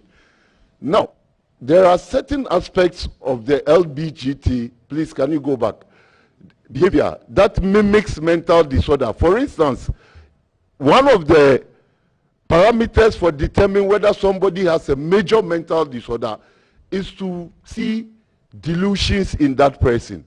And the delusion is having a belief that is not in conformity with your age, sex, or psychosocial orientation, and which belief nobody can let you think otherwise. No matter the explanation they give to you, you won't change your mind. And so if somebody say, like in trans species, if somebody say, I'm a dog, I feel like I'm a dog, and then no matter what you do, the person says it's a dog, and everybody knows it's not a dog, then of course the person has a delusion. And the delusion is a sign of major mental disorder or genie possession. So these things, a dog licking a human being, you see, these are some of the pictures that depict the reality of what we are dealing with. And so it is not like just people having, two consenting people having anal sex. That is not all. These are some of the complications, and our religion and our culture frowns upon this thing. But here again, we are not going to apply the sanctions that our culture applies. We are not going to apply the statute that our religion applies, but we are living in a society which has diverse views, and what our chiefs and our ulama are saying is that they believe that Parliament and this committee will do justice after watching all these things and come out with a law that will save us. In fact, when you look at what Dr. Say said about the causes of mental illness, it is there is both predisposition and a precipitating factor. And the science is that these two must come together for the disorder to be exhibited. So if somebody has tendencies for LGBTQ and the environment is not conducive, they might not show their behavior. So if we make it liberal, then people with that tendency will obviously all come out, and it will be a pandemic. I end my case here. So thank you very much. Yes. Yeah, Prof. Thank you very much.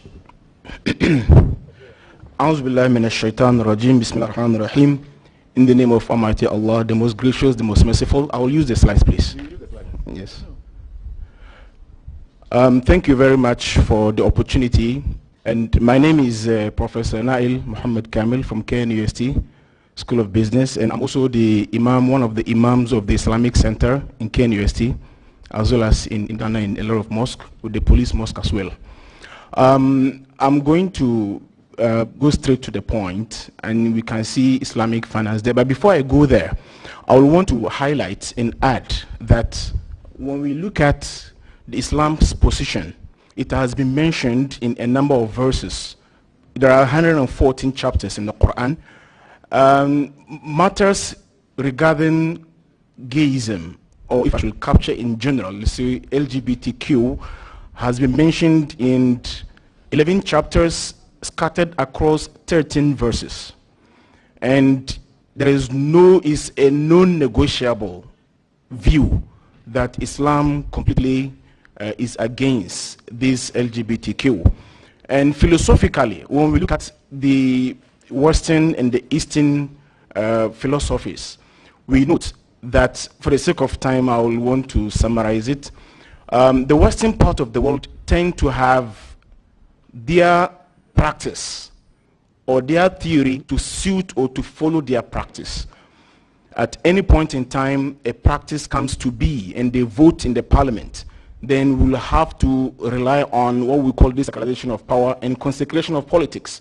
And therefore, we take power from God and give power to man. A man votes, and therefore, we always have to change our theory to suit our practice. And as we rightly heard earlier, 20, 30 years ago, there are no way elsewhere in the world you can see or hear that gayism or lesbianism are fighting for a right, even in the parliament.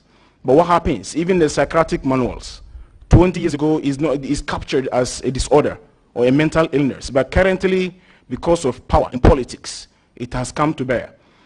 And when you look at our part of the world, particularly the eastern part of the world comprising Africa and Middle East, we're going to have our practice to suit our theory. And our theory as Muslims is Quran. And the theory of the Christians comes from the Bible. And whatever you do, whatever we do, we have to make sure we have our own practices to follow that particular theory. So fundamentally, it has no place in our part of the world, philosophically as well as spiritually, Islamically as well, there's no way. And I will want to delve on this matter based on what our president has mentioned. There are mentions and there are messages, and actually there are evidences as well when you look at 2014 that Uganda has been denied a loan of about $90 million, if my records, I have the records here, and delayed by the World Bank. Why? Because of having anti-gay laws that are considered draconian. And similarly, we also have information about, LGBTQ countries that have severe or criminalized it will tend to have challenges when it comes to looking at loans, from the IMF, from the World Bank.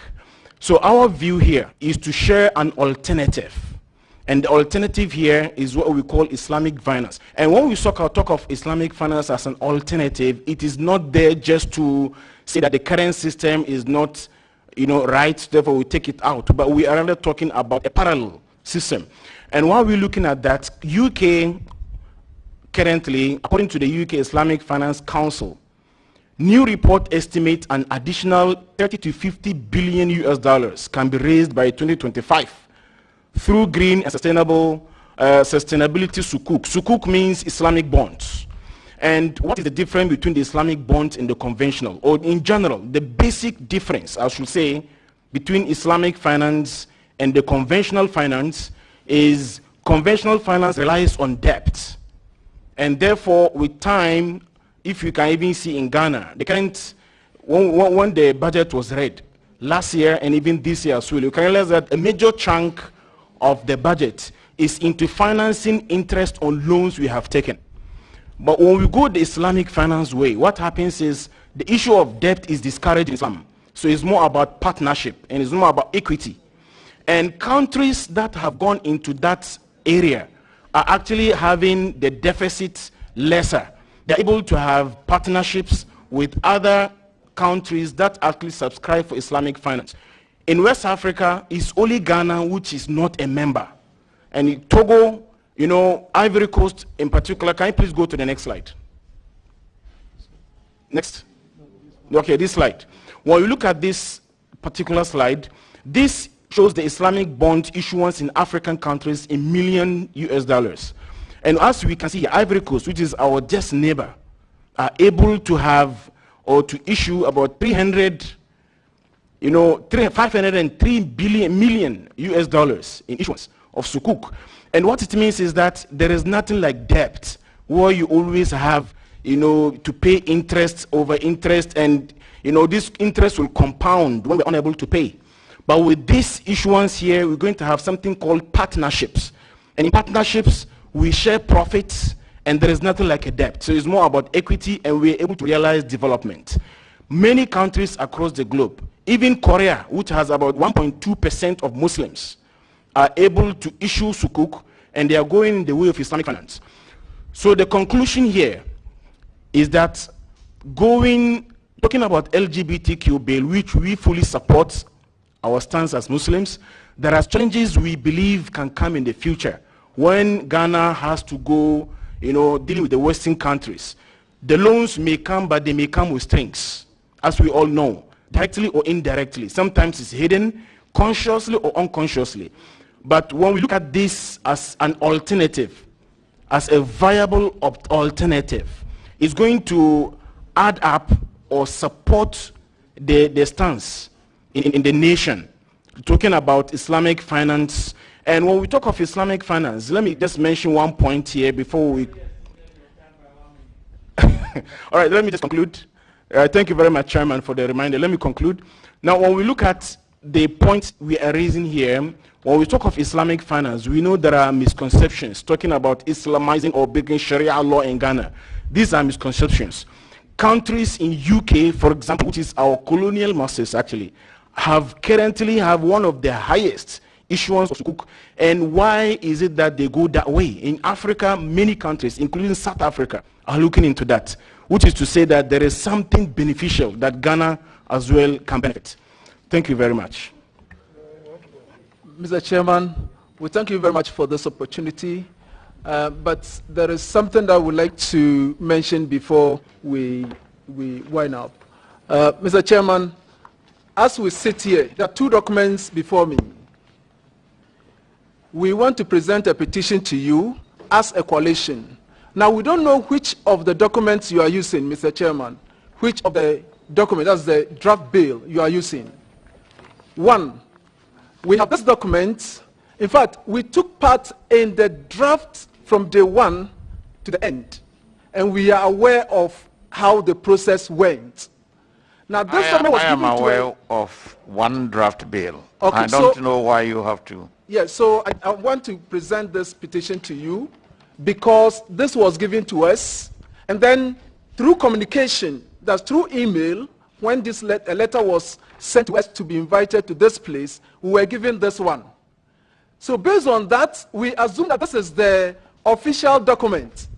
Now, when you compare this to that, which we try to cross-check from the draft committee, this is what is there. And this is what your outfit has sent to us. In the two, this one has our name. This one, our name has been expunged.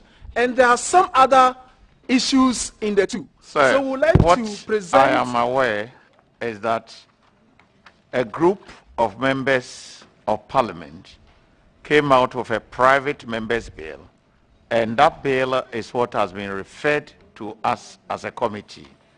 And I do not think that your group was mentioned as one of the sponsors. So you can only contribute to the debate as we are having, but we are not prepared to look at another bill.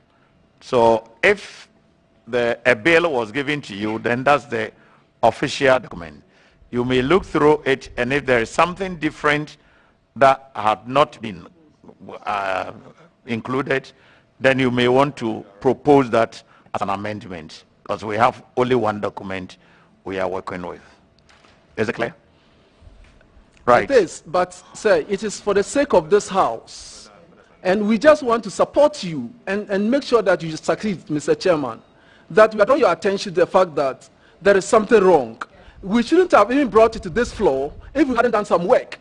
In fact, as of Thursday up to yesterday, we're still working out to make sure that we don't even come here to mention this. So we are just presenting an official letter to you as a petition and hope and pray that something will be done. Because at the end of the day, we want this to succeed. With your permission, sir, as Muslim, would like to thank you very much. Yeah, you see, as Parliament, we work with procedures. And when a procedure is set for a right to be exercised, it is that procedure that will have to be followed in exercising the right. So as Parliament, a group of MPs presented a private member's bill, and it was read for the first time in the House and referred to the committee. So the bill that was introduced, read for the first time and referred to the committee, was advertised. So at this particular stage, when we are doing stakeholders consultation, we cannot be looking at a bill other than what was introduced in Parliament, referred to the committee and advertised.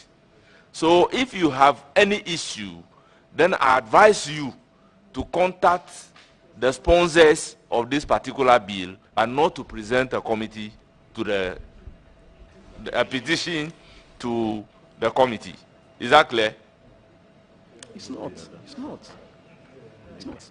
In other words, we are not going to change from looking at this bill, but we will accept proposals by way of addition or subtraction to the bill.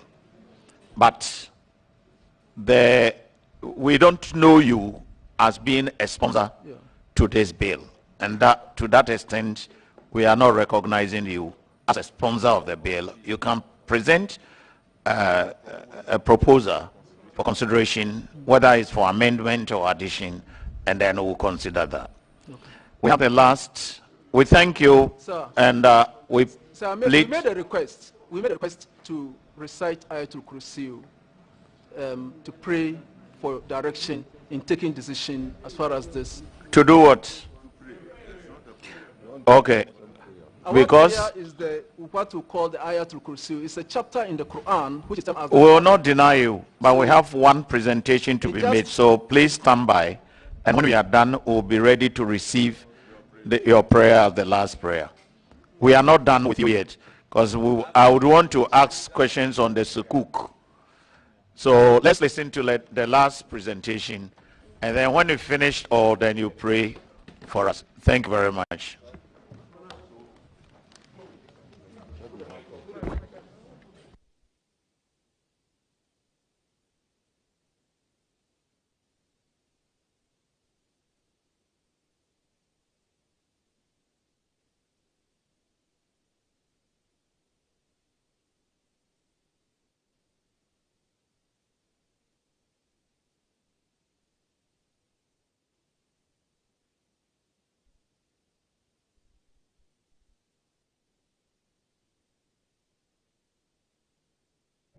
Please introduce yourself and go ahead with your presentation.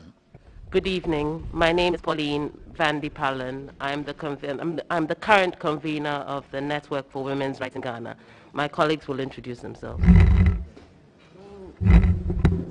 My name is Georgie Chikata. I'm a professor of development sociology, director of the Institute of African Studies. I'm here in my capacity as a member of the steering committee of the Network for Women's Rights in Ghana. Good evening. My name is Akosia Dakwa. I'm also a sociologist at the University of Ghana, and I'm here as deputy convener, NetRight. Good evening. I'm Patricia Blankson-Akapo. I work with NetRight. Thank you. So we thank you for giving us this opportunity. NetRight is a network of 122 civil society organizations and over 300 individuals from across Ghana working together to bring a gender equality perspective into national processes and to advocate for policy changes to strengthen women's human rights. Over the last 20 years, NetRight has worked to ensure that the rights and freedoms of women and minorities are upheld. This year, NetRight issued a statement decrying the rising incidents of violence against women in Ghana, in many cases by their partners. So far, at that time, 29 of such cases had been reported by the media. In February this year, following a number of disturbing reports in the media, we issued a statement condemning arbitrary attacks on members of the LGBTQ+ community and demanding civility and decorum in discussions of issues facing the community and for prompt action by the responsible state institutions to protect the human rights of LGBTQ+ persons. NetRight is concerned that the promotion of proper human sexual rights and Ghanaian Family Values Bill 2021 will deepen the vulnerability of LGBTQ+ persons to arbitrary attacks, take away the rights of LGBTQ+ community to speak to their issues and protect themselves from violence. My colleagues are here today to present a summary of the memo we presented to this committee and why this bill should not be passed. And if it's okay with the chair, we can share copies of the summary. The outline of this presentation is as follows. The basis of our concerns about the bill, the 4 questions that guided our deliberations, key issues of concern with regard to our 4 questions, and our recommendations and conclusion. So 1, the basis of our conclusions about the bill. NetRight's analysis of the bill is based on several considerations, including A, the 1992 Constitution of the Republic of Ghana, which recognizes and guarantees the fundamental human rights and freedoms of all persons, irrespective of race, place of origin, political opinion, color, religion, creed, or gender.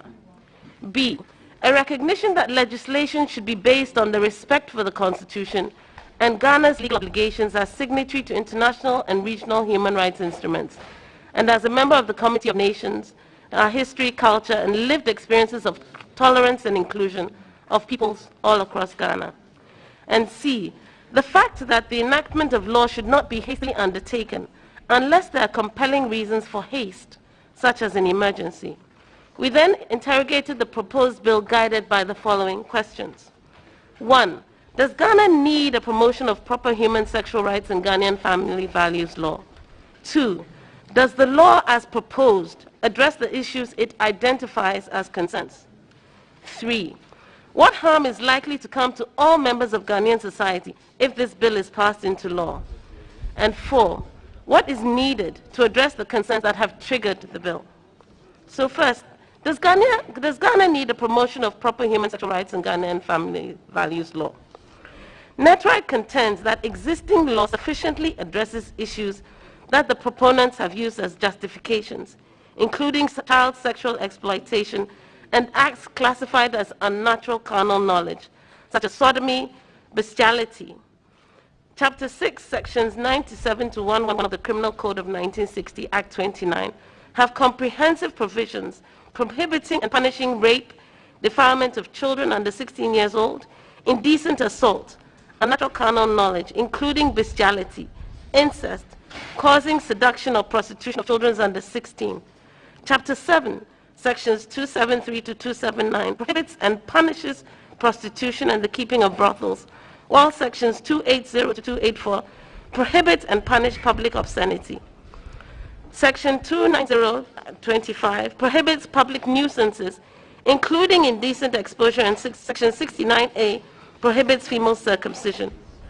The Children's Act of 1998, Act 560, contains a raft of provisions protecting children or persons under 18 years from harm, abuses, and exposure to physical and moral danger, setting out the rights to grow in a safe, healthy, and nurturing environment, and making provisions for children in need of care and protections.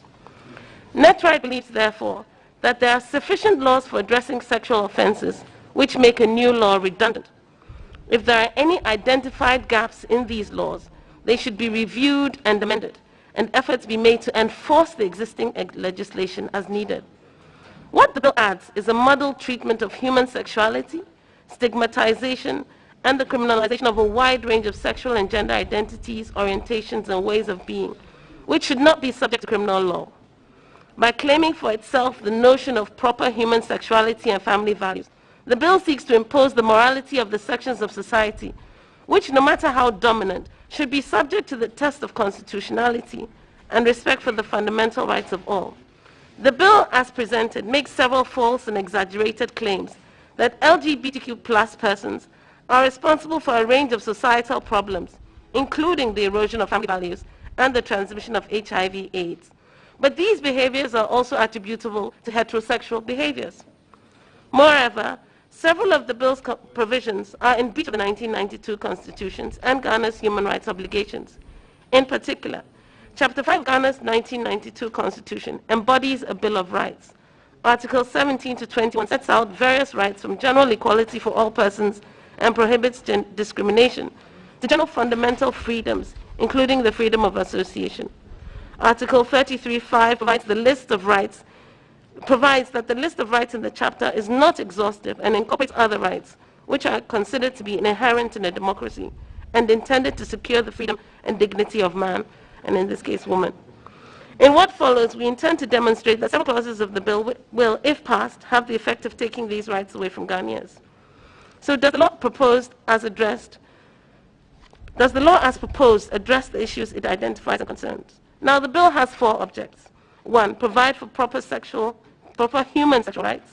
2, promote Ghanaian family values. 3, prescribe LGBTQ+ and related activities.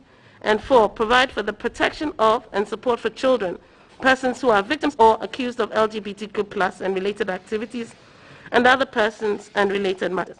However, we contend that the bill fails to address the objects it claims to address because of its draconian, contradictory, and discriminatory provisions, which seek to recruit the entire nation to police sexuality, endanger familial and societal cohesion, and create an environment in which mob justice can thrive.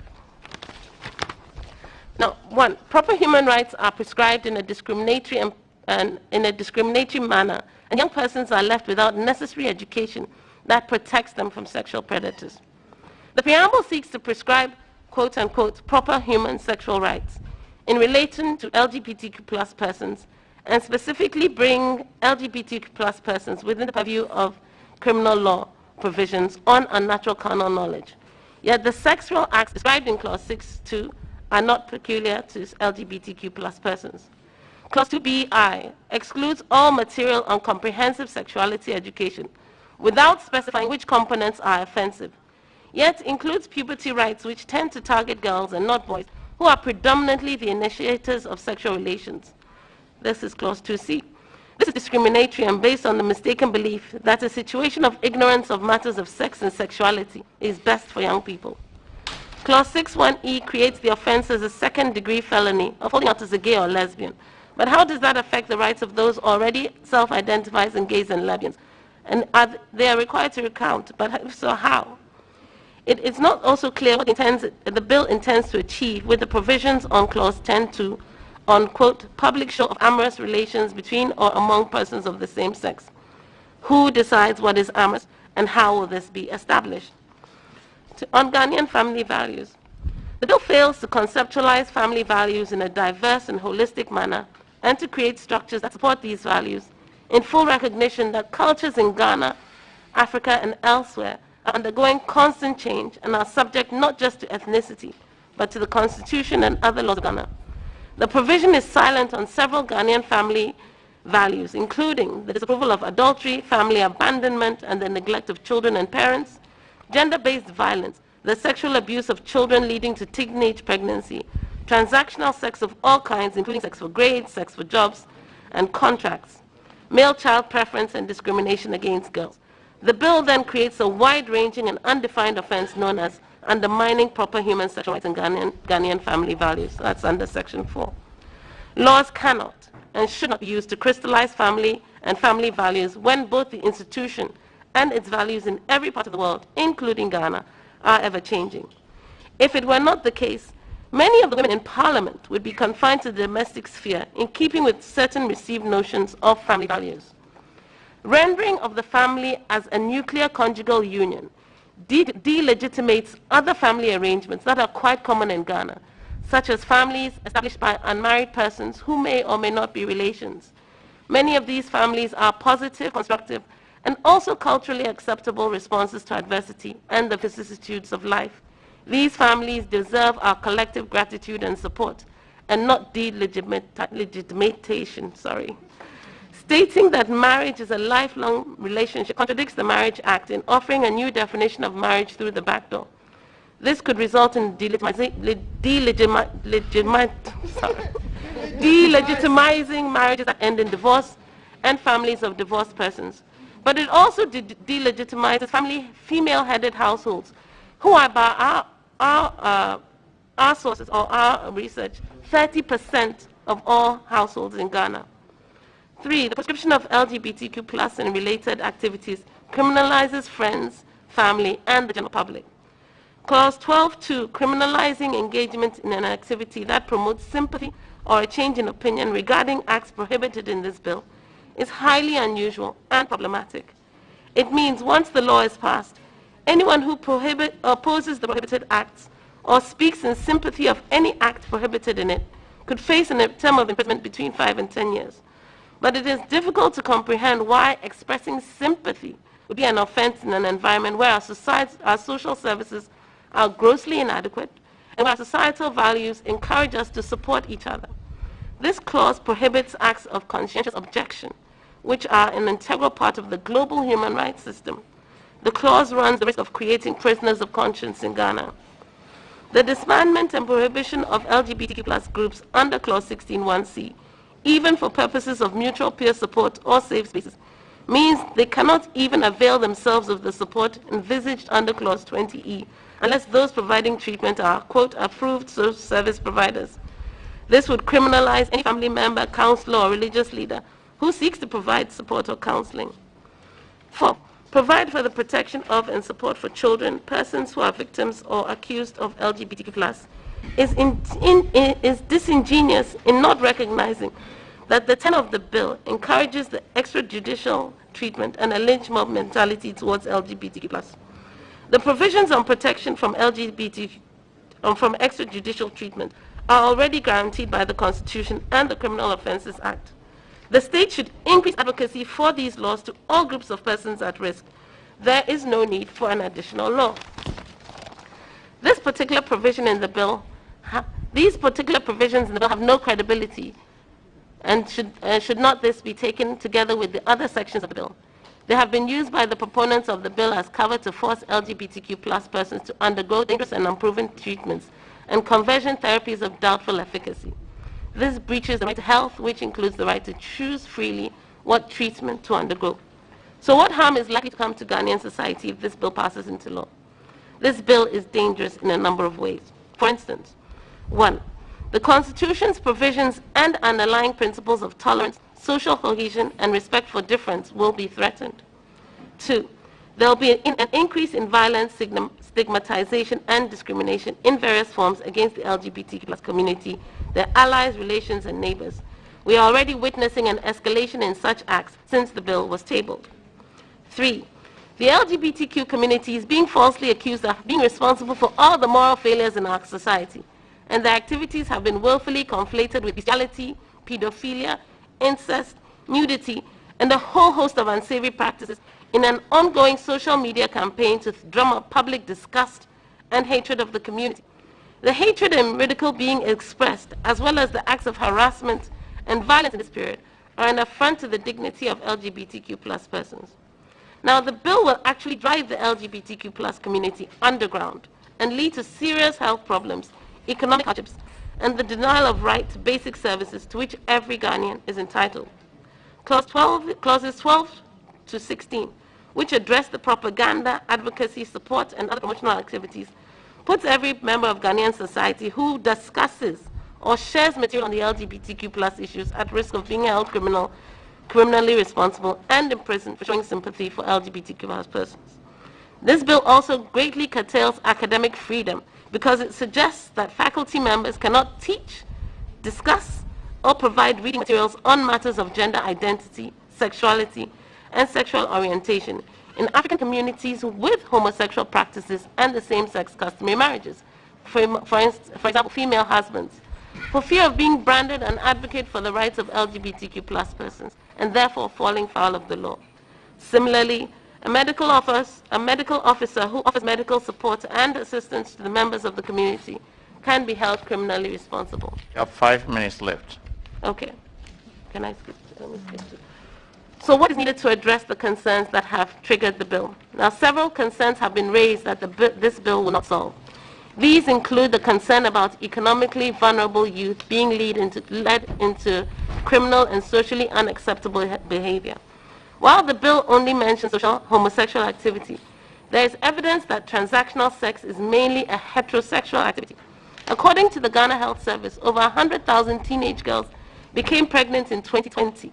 This would suggest that this is a much more urgent and serious problem.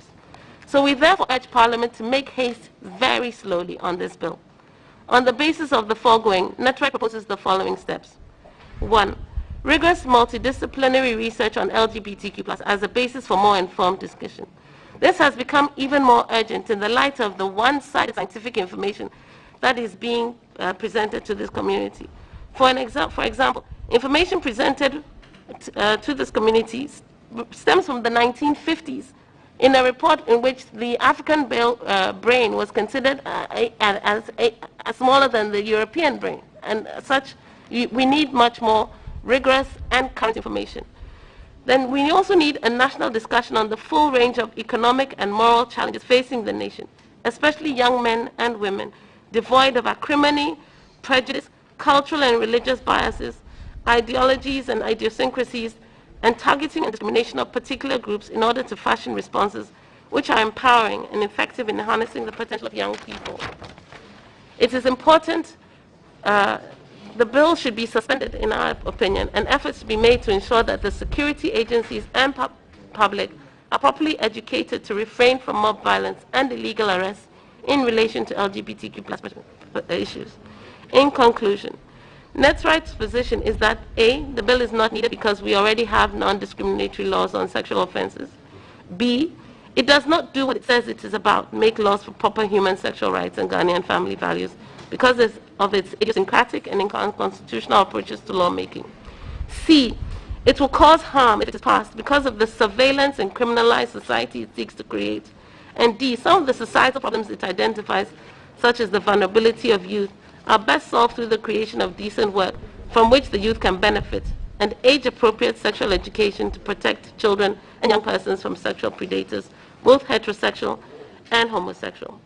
NETRIGHT is baffled that the promotion of proper human rights and proper human sexual rights in Ghanaian Family Bill 2021 is being fast-tracked when several important and far-reaching bills, such as the interstate succession, property rights of spouses, and affirmative action bills, which are all related to the promotion of family values and gender equity, have not received the prompt attention they deserve, and in some cases have been pending for over 2 decades. If Parliament is committed to protecting women and the family, these bills should become law in the life of this current Parliament. Mr. Chairman, we'd like to add that we need to call attention to the language that we've had used during this session. We've been very dismayed that the very people calling for the promotion of family values are using that terminology which within our cultural context would not be countenanced. And we hope that to see the chair call order to this. Thank you very much. Thank you very much.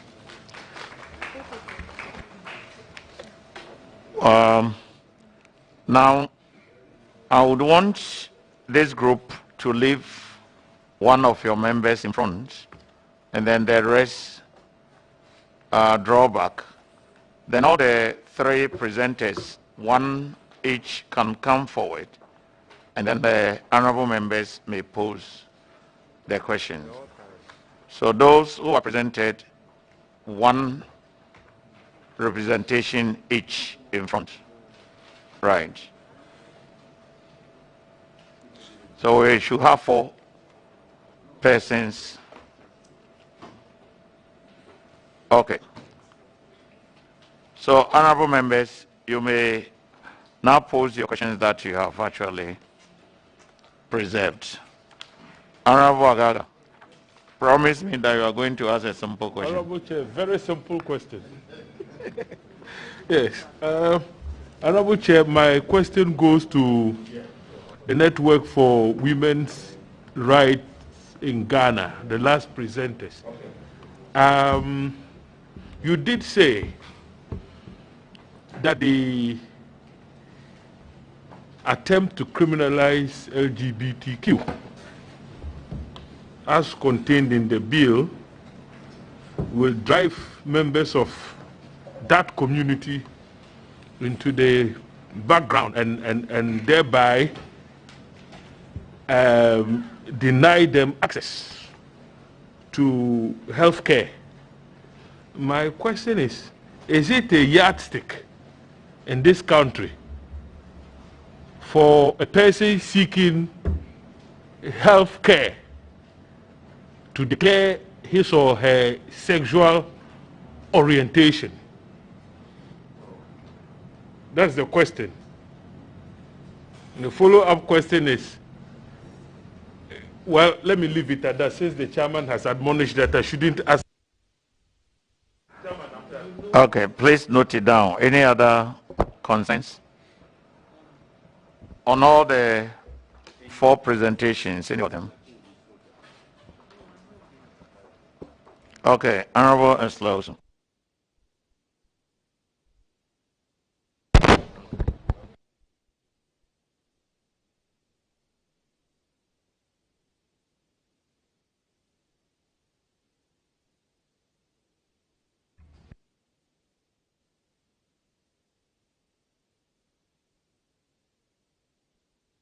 It's a conspiracy to gag me. This is electronic technology, not information and communication technology. They're 2 different things. It's not ICT, it's electronics. Thank you, Mr. Chairman. They are not the same. Going through the paper presented by Komog, I noticed that you presented some statistics about the prevalence of HIV within the LGBTQI community. But that's directly at variance with the information that was provided by the National AIDS Commission. Wrong information.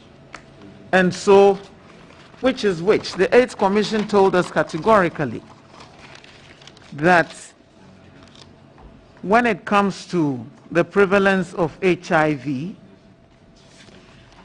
72% of all new HIV infections are from heterosexual sex, and only 7% from homosexual sex. So if there is a public health imperative for banning any form of sexual activity, then heterosexual sex should rather be banned, because more people contract HIV/AIDS through normal sex than through homosexual activity. And so I find that difficult to reconcile with the statistics that you have provided, which claim that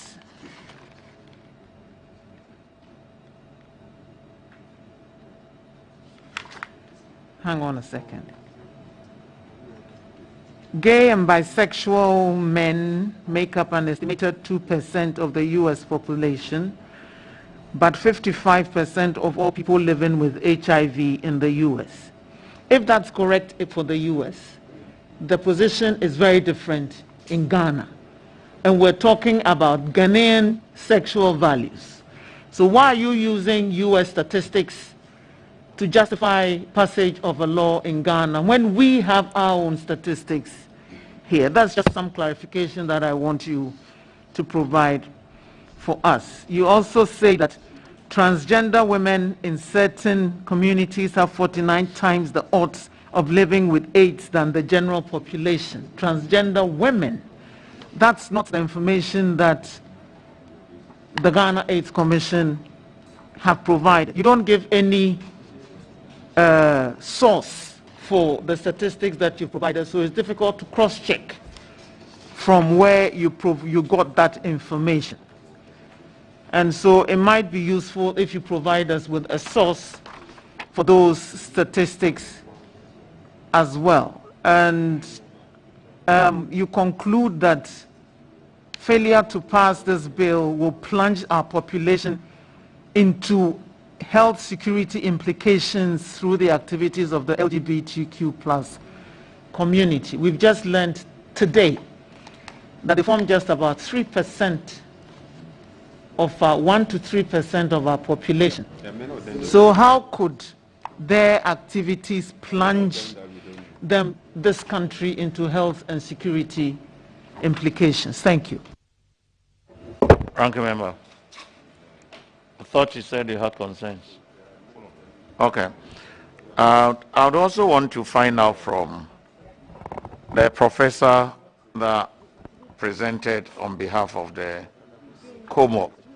I didn't get it right. Were you saying that if Ghana, are you advising that we pass this bill and that if other foreign countries run away from Ghana by way of aid, the Sukul is there to assist Ghana? Is that what you were trying to say? Now, if you could take the responses, then we can. Based on an answer to the question I have asked, I would ask for that question. Thank you. If you would want to starting from the earlier question to the collation. Okay. Honorable, thank you very much for that question. You asked me whether people need to declare their sexual orientation to be able to get medical treatment. I would say that doctors do their work very well when they have full information about a patient. So let's say that you are suffering mental health issues and you see a doctor and you want good treatment. You should give the doctor full information about yourself. And this is encouraged because there's doctor-patient confidentiality. If you tell the doctor everything, they are just helping to get you the best treatment possible. But let's say this law is passed and doctors are enjoined to report people who come to them for treatment. Then if you have these issues and you mention to the doctor, I'm very depressed. I'm depressed because I've been stigmatized all my life, because when we hear people talk about the relationship between mental illness and LGBTQ, they make it sound like there's something inherent. I would argue that the amount of stigmatization that goes on in this society is enough to make anybody mentally ill if they should belong to this community. And I'm saying that at this point, why would you go to a doctor when you know that the doctor has to report you to the police? But if you should, under this law, which says that if you hold yourself out as an LGBTQI person, you've committed a crime. Why would I, a patient, go to a doctor knowing that the doctor is enjoined to report me? That's one. Number two is that under the Amata Declaration on Health, the right to health includes the right to decide freely on the kind of treatment you want. Under this law, people do not have the right to decide freely whether to have conversion therapy, whether to take psychological treatment, whatever to take. That decision is being taken from them because they are under threat of imprisonment if they do not take that treatment. So that's a breach of their right to health. And who, again, in their right senses, will go forward and have their right to health breached just to be able to get treatment?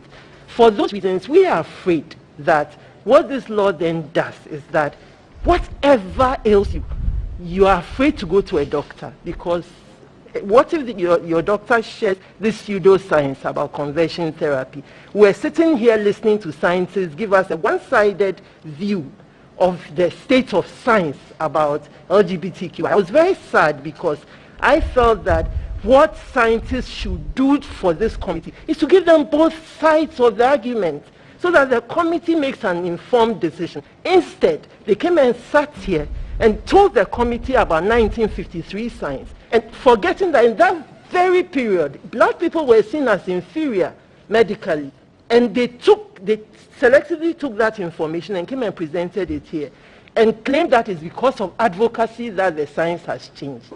I would argue that it's because they do not like the fact that the science has changed, because it's against their religious beliefs. They are now claiming that it's because of advocacy that the science has changed.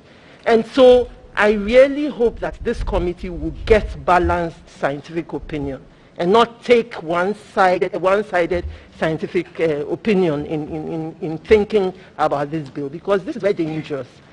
Because we do not know everything about homosexuality to be able to sit here and insist that this thing cannot be anything but what the 1953 science is saying, that is a mental illness. It's very important that we educate ourselves properly as a nation. Thank you very much. Como, please, your response.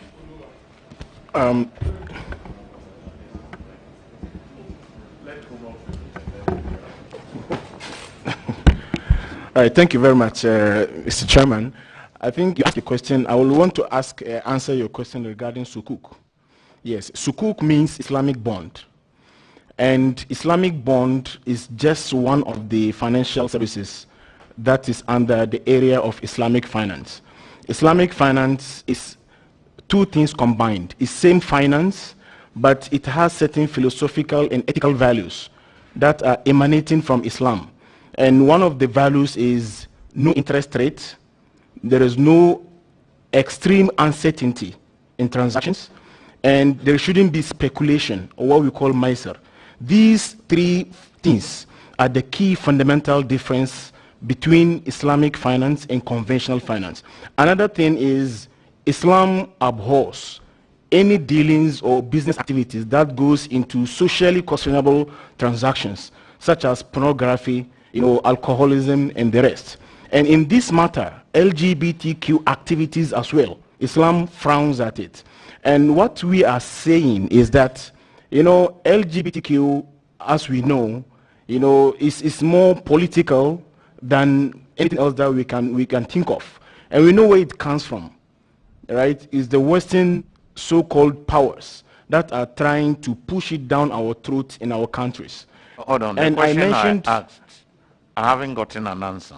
Yeah, I'm coming to that. I'm coming to your question. Listen, my question is that why are you now preaching sukuk to us? Yes, exactly.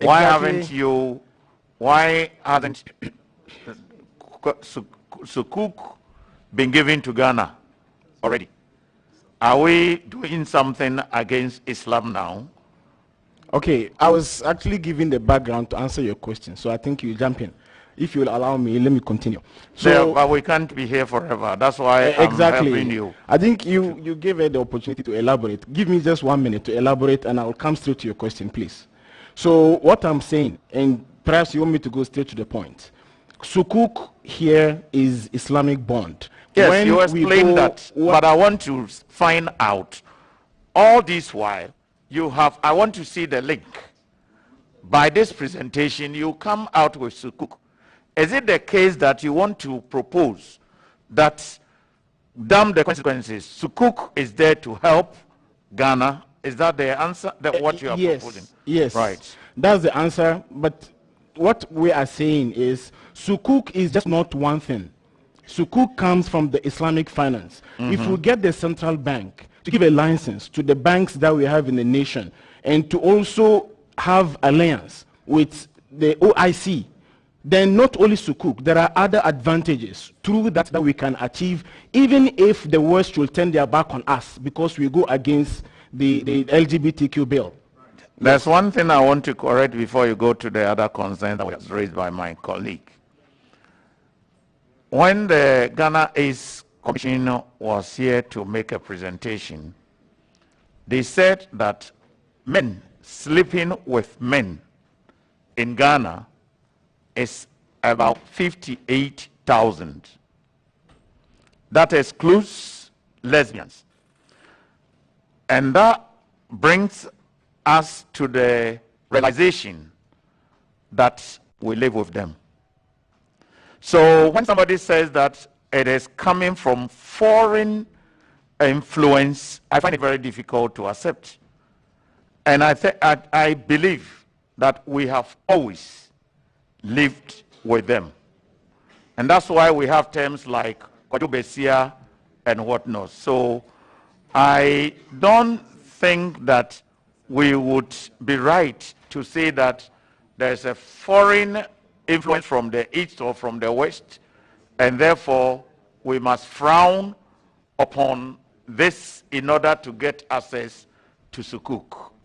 Do you understand where I'm coming from? Okay, thank you very much, Mr. Chairman, for the intervention. I think you have a point, but we all agree, even us sitting here, we have been influenced among ourselves by Western philosophy and Western culture and Western knowledge. And the law we are reading here is common law. Common law, where does it come from? So philosophically and scientifically, there is an influence, whether we like it or not. But what we are saying is there is also a way we can contribute. And the point here is contribution. It's not to say one is bad, we take it out, or one is evil. We understand they have been with us. Evil will always be with human beings wherever you are. There is no way you have a nation full of angels. And you can never have a nation full of criminals or evil. You will have this, you will have that. But what we are saying is there is always an alternative. So if Ghana, the government or the parliament should think into an alternative, a viable alternative, which is Islamic finance. And our neighbors have done that. Nigeria has done that. During COVID, Guinea is able to receive, if I cannot get the facts, but more than $1 million for COVID relief through the OIC countries. Ghana couldn't get because we are not a member of the OIC countries. By being there, it doesn't just take anything from us, it's rather adds on an alternative. So sukuk is one thing that it can come up with. So that's the suggestion we also want to send across here and register, that if we should have intellectual discourse on having an alternative, which is an alternative Islamic or alternative financial what do you call it, transaction, or the Islamic finance, or call it ethical finance, like is actually accepted in UK, then Ghana will also have an alternative where we can benefit, even if. So I get the response to my question there. Yes. If we pass the bill and any foreign country would want to say that Ghana, we don't have anything to do with you, sukuk is there. Exactly. Thank you. Yes. That's all I Forgive me, to as know. lecturers, we want to elaborate. I'm a professor, so... No, we don't have the time to Thank you very much. actually, and we'll research into the sukuk. But my question that was not answered was, all this while, why isn't sukuk coming to Ghana? And then you wait until we have a problem, and until we pass a bill, or not pass a bill, before sukuk will kick. Mr. Chairman, by way of information, the sukuk matters and the discussion on Islamic finance has been ongoing. And if I remember, I was a professor in Malaysia for over 15 years. And if I remember carefully, even the Bank of Ghana, the government at that time, with some directors of the Ministry of Finance, came to Malaysia when I was there, invited by His Excellency, the Commissioner of Ghana to Malaysia. We had discussions since then. And as I'm speaking with you now, the directors of the Bank of Ghana, as well as the Ministry of Finance, they are fully aware of the discussion. We just ended an international conference on Islamic finance just last 2 weeks here in Accra. And the governor had a representative, a rep, who came to discuss matters and even show some kind of things that if we should have sukuk in Ghana, what it can do. So it's not a new discussion. It has been ongoing, and I can share the data with you, the information. And so it's not to say that since the bill has been passed, then now we are coming to sukuk. It has already been there in the discussion. So thank you very much. I can share the There details were with other you later. concerns that were raised by my colleague on so if you would want to respond to that. Do you want her to remind you? No. Okay, No. so please I speak think to you were that. trying to find out the source. The source is U.S. Center for Disease Control. That is our source. Thank you. Honorable Soso, after the ranking. Thank you for giving me the opportunity. In fact, in the presentation of Network for Women's Rights in Ghana, there was a particular statement that we need to iron out in order not to create the impression that we have engaged in unconstitutional approach to law making. In fact, as a parliamentarian, I am aware of the process by which a bill comes into law. And the Constitution set out the procedures that we should follow in making the law. And then the conventions are also there for us to follow. One of which is the stakeholders' engagement that we are doing, with particular emphasis on unconstitutional approach to lawmaking regarding this particular bill, as indicated in page 7 of the presentation. In our approach, right from the introduction of the bill to the stage that we have reached now, can you tell us the unconstitutional approach being used so far by the committee regarding this particular bill, or Parliament regarding this particular bill?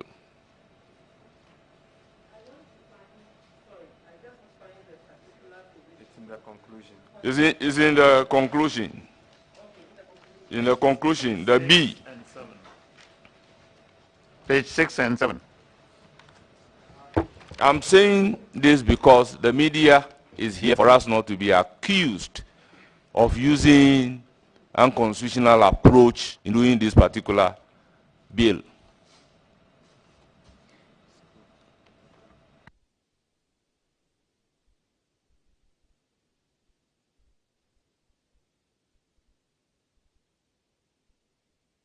Thank you for the question. So as not to create any misunderstanding, we were talking precisely about the bill that we have before us and saying that this bill does not do what it says it will do because of the idiosyncratic and unconstitutional approach to lawmaking that the bill has been engaged in. It's not, we are not talking about this committee. We are not talking about the processes of this committee. We are talking about the provisions of the bill. I think one should clarify. No, I want us to clarify this particular. I'm happy to clarify. Yeah, you see, wait a minute. My emphasis is on approach, unconstitutional approach to lawmaking. And I'm saying that when this bill was presented to us, the bill under reference, what are the approaches to law making that we have not followed in the circumstances? Or what are the unconstitutional approach to the making of the law? Because the bill is not passed into law. Parliament have not passed this particular bill into law. We are in the process. The bill has been introduced. So after the introduction of the bill, it is referred to the committee. The committee will do its work, present a report to Parliament, do clause by clause, make proposal to Parliament. Parliament itself will do a consideration of the bill. The bill may not even come out in the form in which it is presented to us. So we Member, hold on, Honorable Ranking Member. The presenter rightly says that what they have put at page 6 and 7 is not addressing the committee. It is rather addressing the bill before us, and they have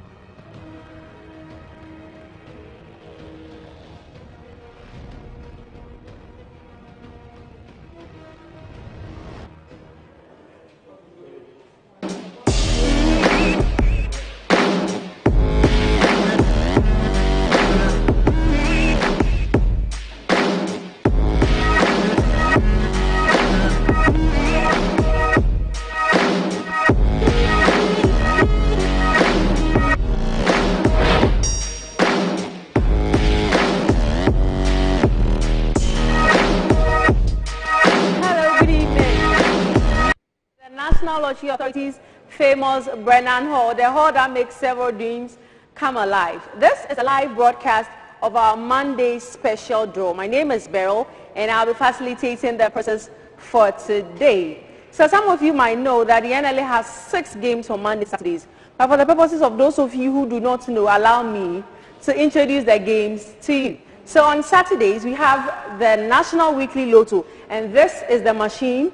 And this box contains the draw balls that we use for that day. On Fridays, we come your way with the Friday Bonanza game. And this is the machine and the draw balls that we use for the game. And on Thursdays, we bring you Fortune Thursday. This is the Fortune Thursday machine. And this box also contains the draw balls for the Fortune Thursday game. On Wednesdays, of course, is a midweek. So we bring you the midweek Lotto draw. And this is the machine that we use. And this box contains all the draw balls for that day. On Lucky Tuesday, for our lucky players, we come your way with the Lucky Tuesday game.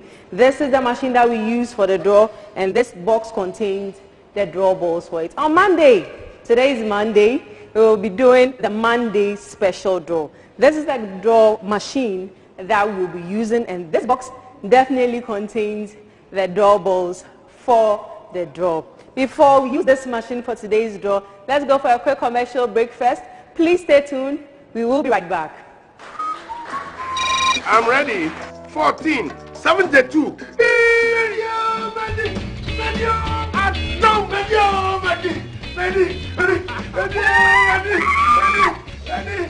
Sorry, madam.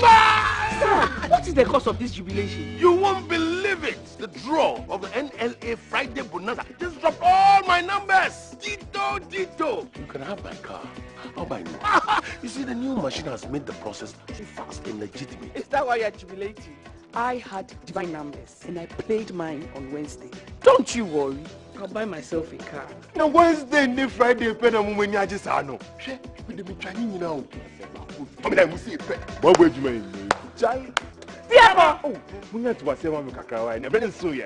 The National Lottery Games are more rewarding than ever. They are for you with big dreams. With the NLA Games, you could now become legitimately rich any day of the week with less stress and wahala using our new points of sale device. NLA, development through games. You're welcome back from the break. To supervise the draw, as usual, we have a committee which is set by law to see to everything that we'll be doing here this evening. And on our committee desk, we have Mr. Yate from the Ministry of Finance. Mr. Yate, good evening. How are you? Okay. Representing the Director General of NLA, we have Mr. Fifi Emisa. Mr. Fifi, a salute. And then we have Her Honor, Mrs. Apia from the Judicial Service. Madam, good evening and welcome. You're all welcome. So they are always here to ensure that all the draws are done in the best practices worldwide. So we will be using the machine, this draw machine, to run the draw. So I'll invite our draw team to help unlock the boxes for us. Bacho,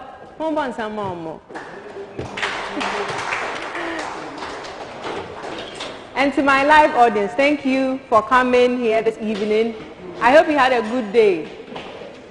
Our doors are open to the public. You can always come and witness the door. Make sure you are seated by 6 o'clock and then observe the door. If you are doubting that this process is indeed live, please feel free to come to the Brennan Hall and witness it for yourself. We are just opposite the Art Center and then adjacent the Tema station, so you can always come and see the process for yourself.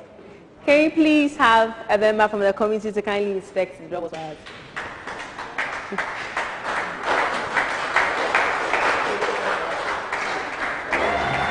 evening, madam. Everything is set. Thank you.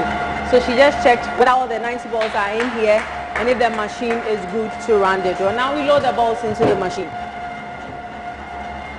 1, 2, 3, 4, 5, 6, 7, 8, 9, 10, 11, 12, 13, 14, 15, 16, 17, 18, 19, 20, 21, 22, 23, 24, 25, 26, 27, 28, 29, 30, 31, 32, 33, 34, 35, 36, 37, 38, 39, 40, 41, 42, 43, 44, 45, 46, 47, 48, 49, 50, 51, 52, 53, 54, 55, 56, 57, 58, 59, 60, 61, 62, 63, 64, 65, 66, 67, 68, 69, 70, 71, 72, 73, 74, 75, 76, 77, 78, 79, 80, 81, 82, 83, 84, 85,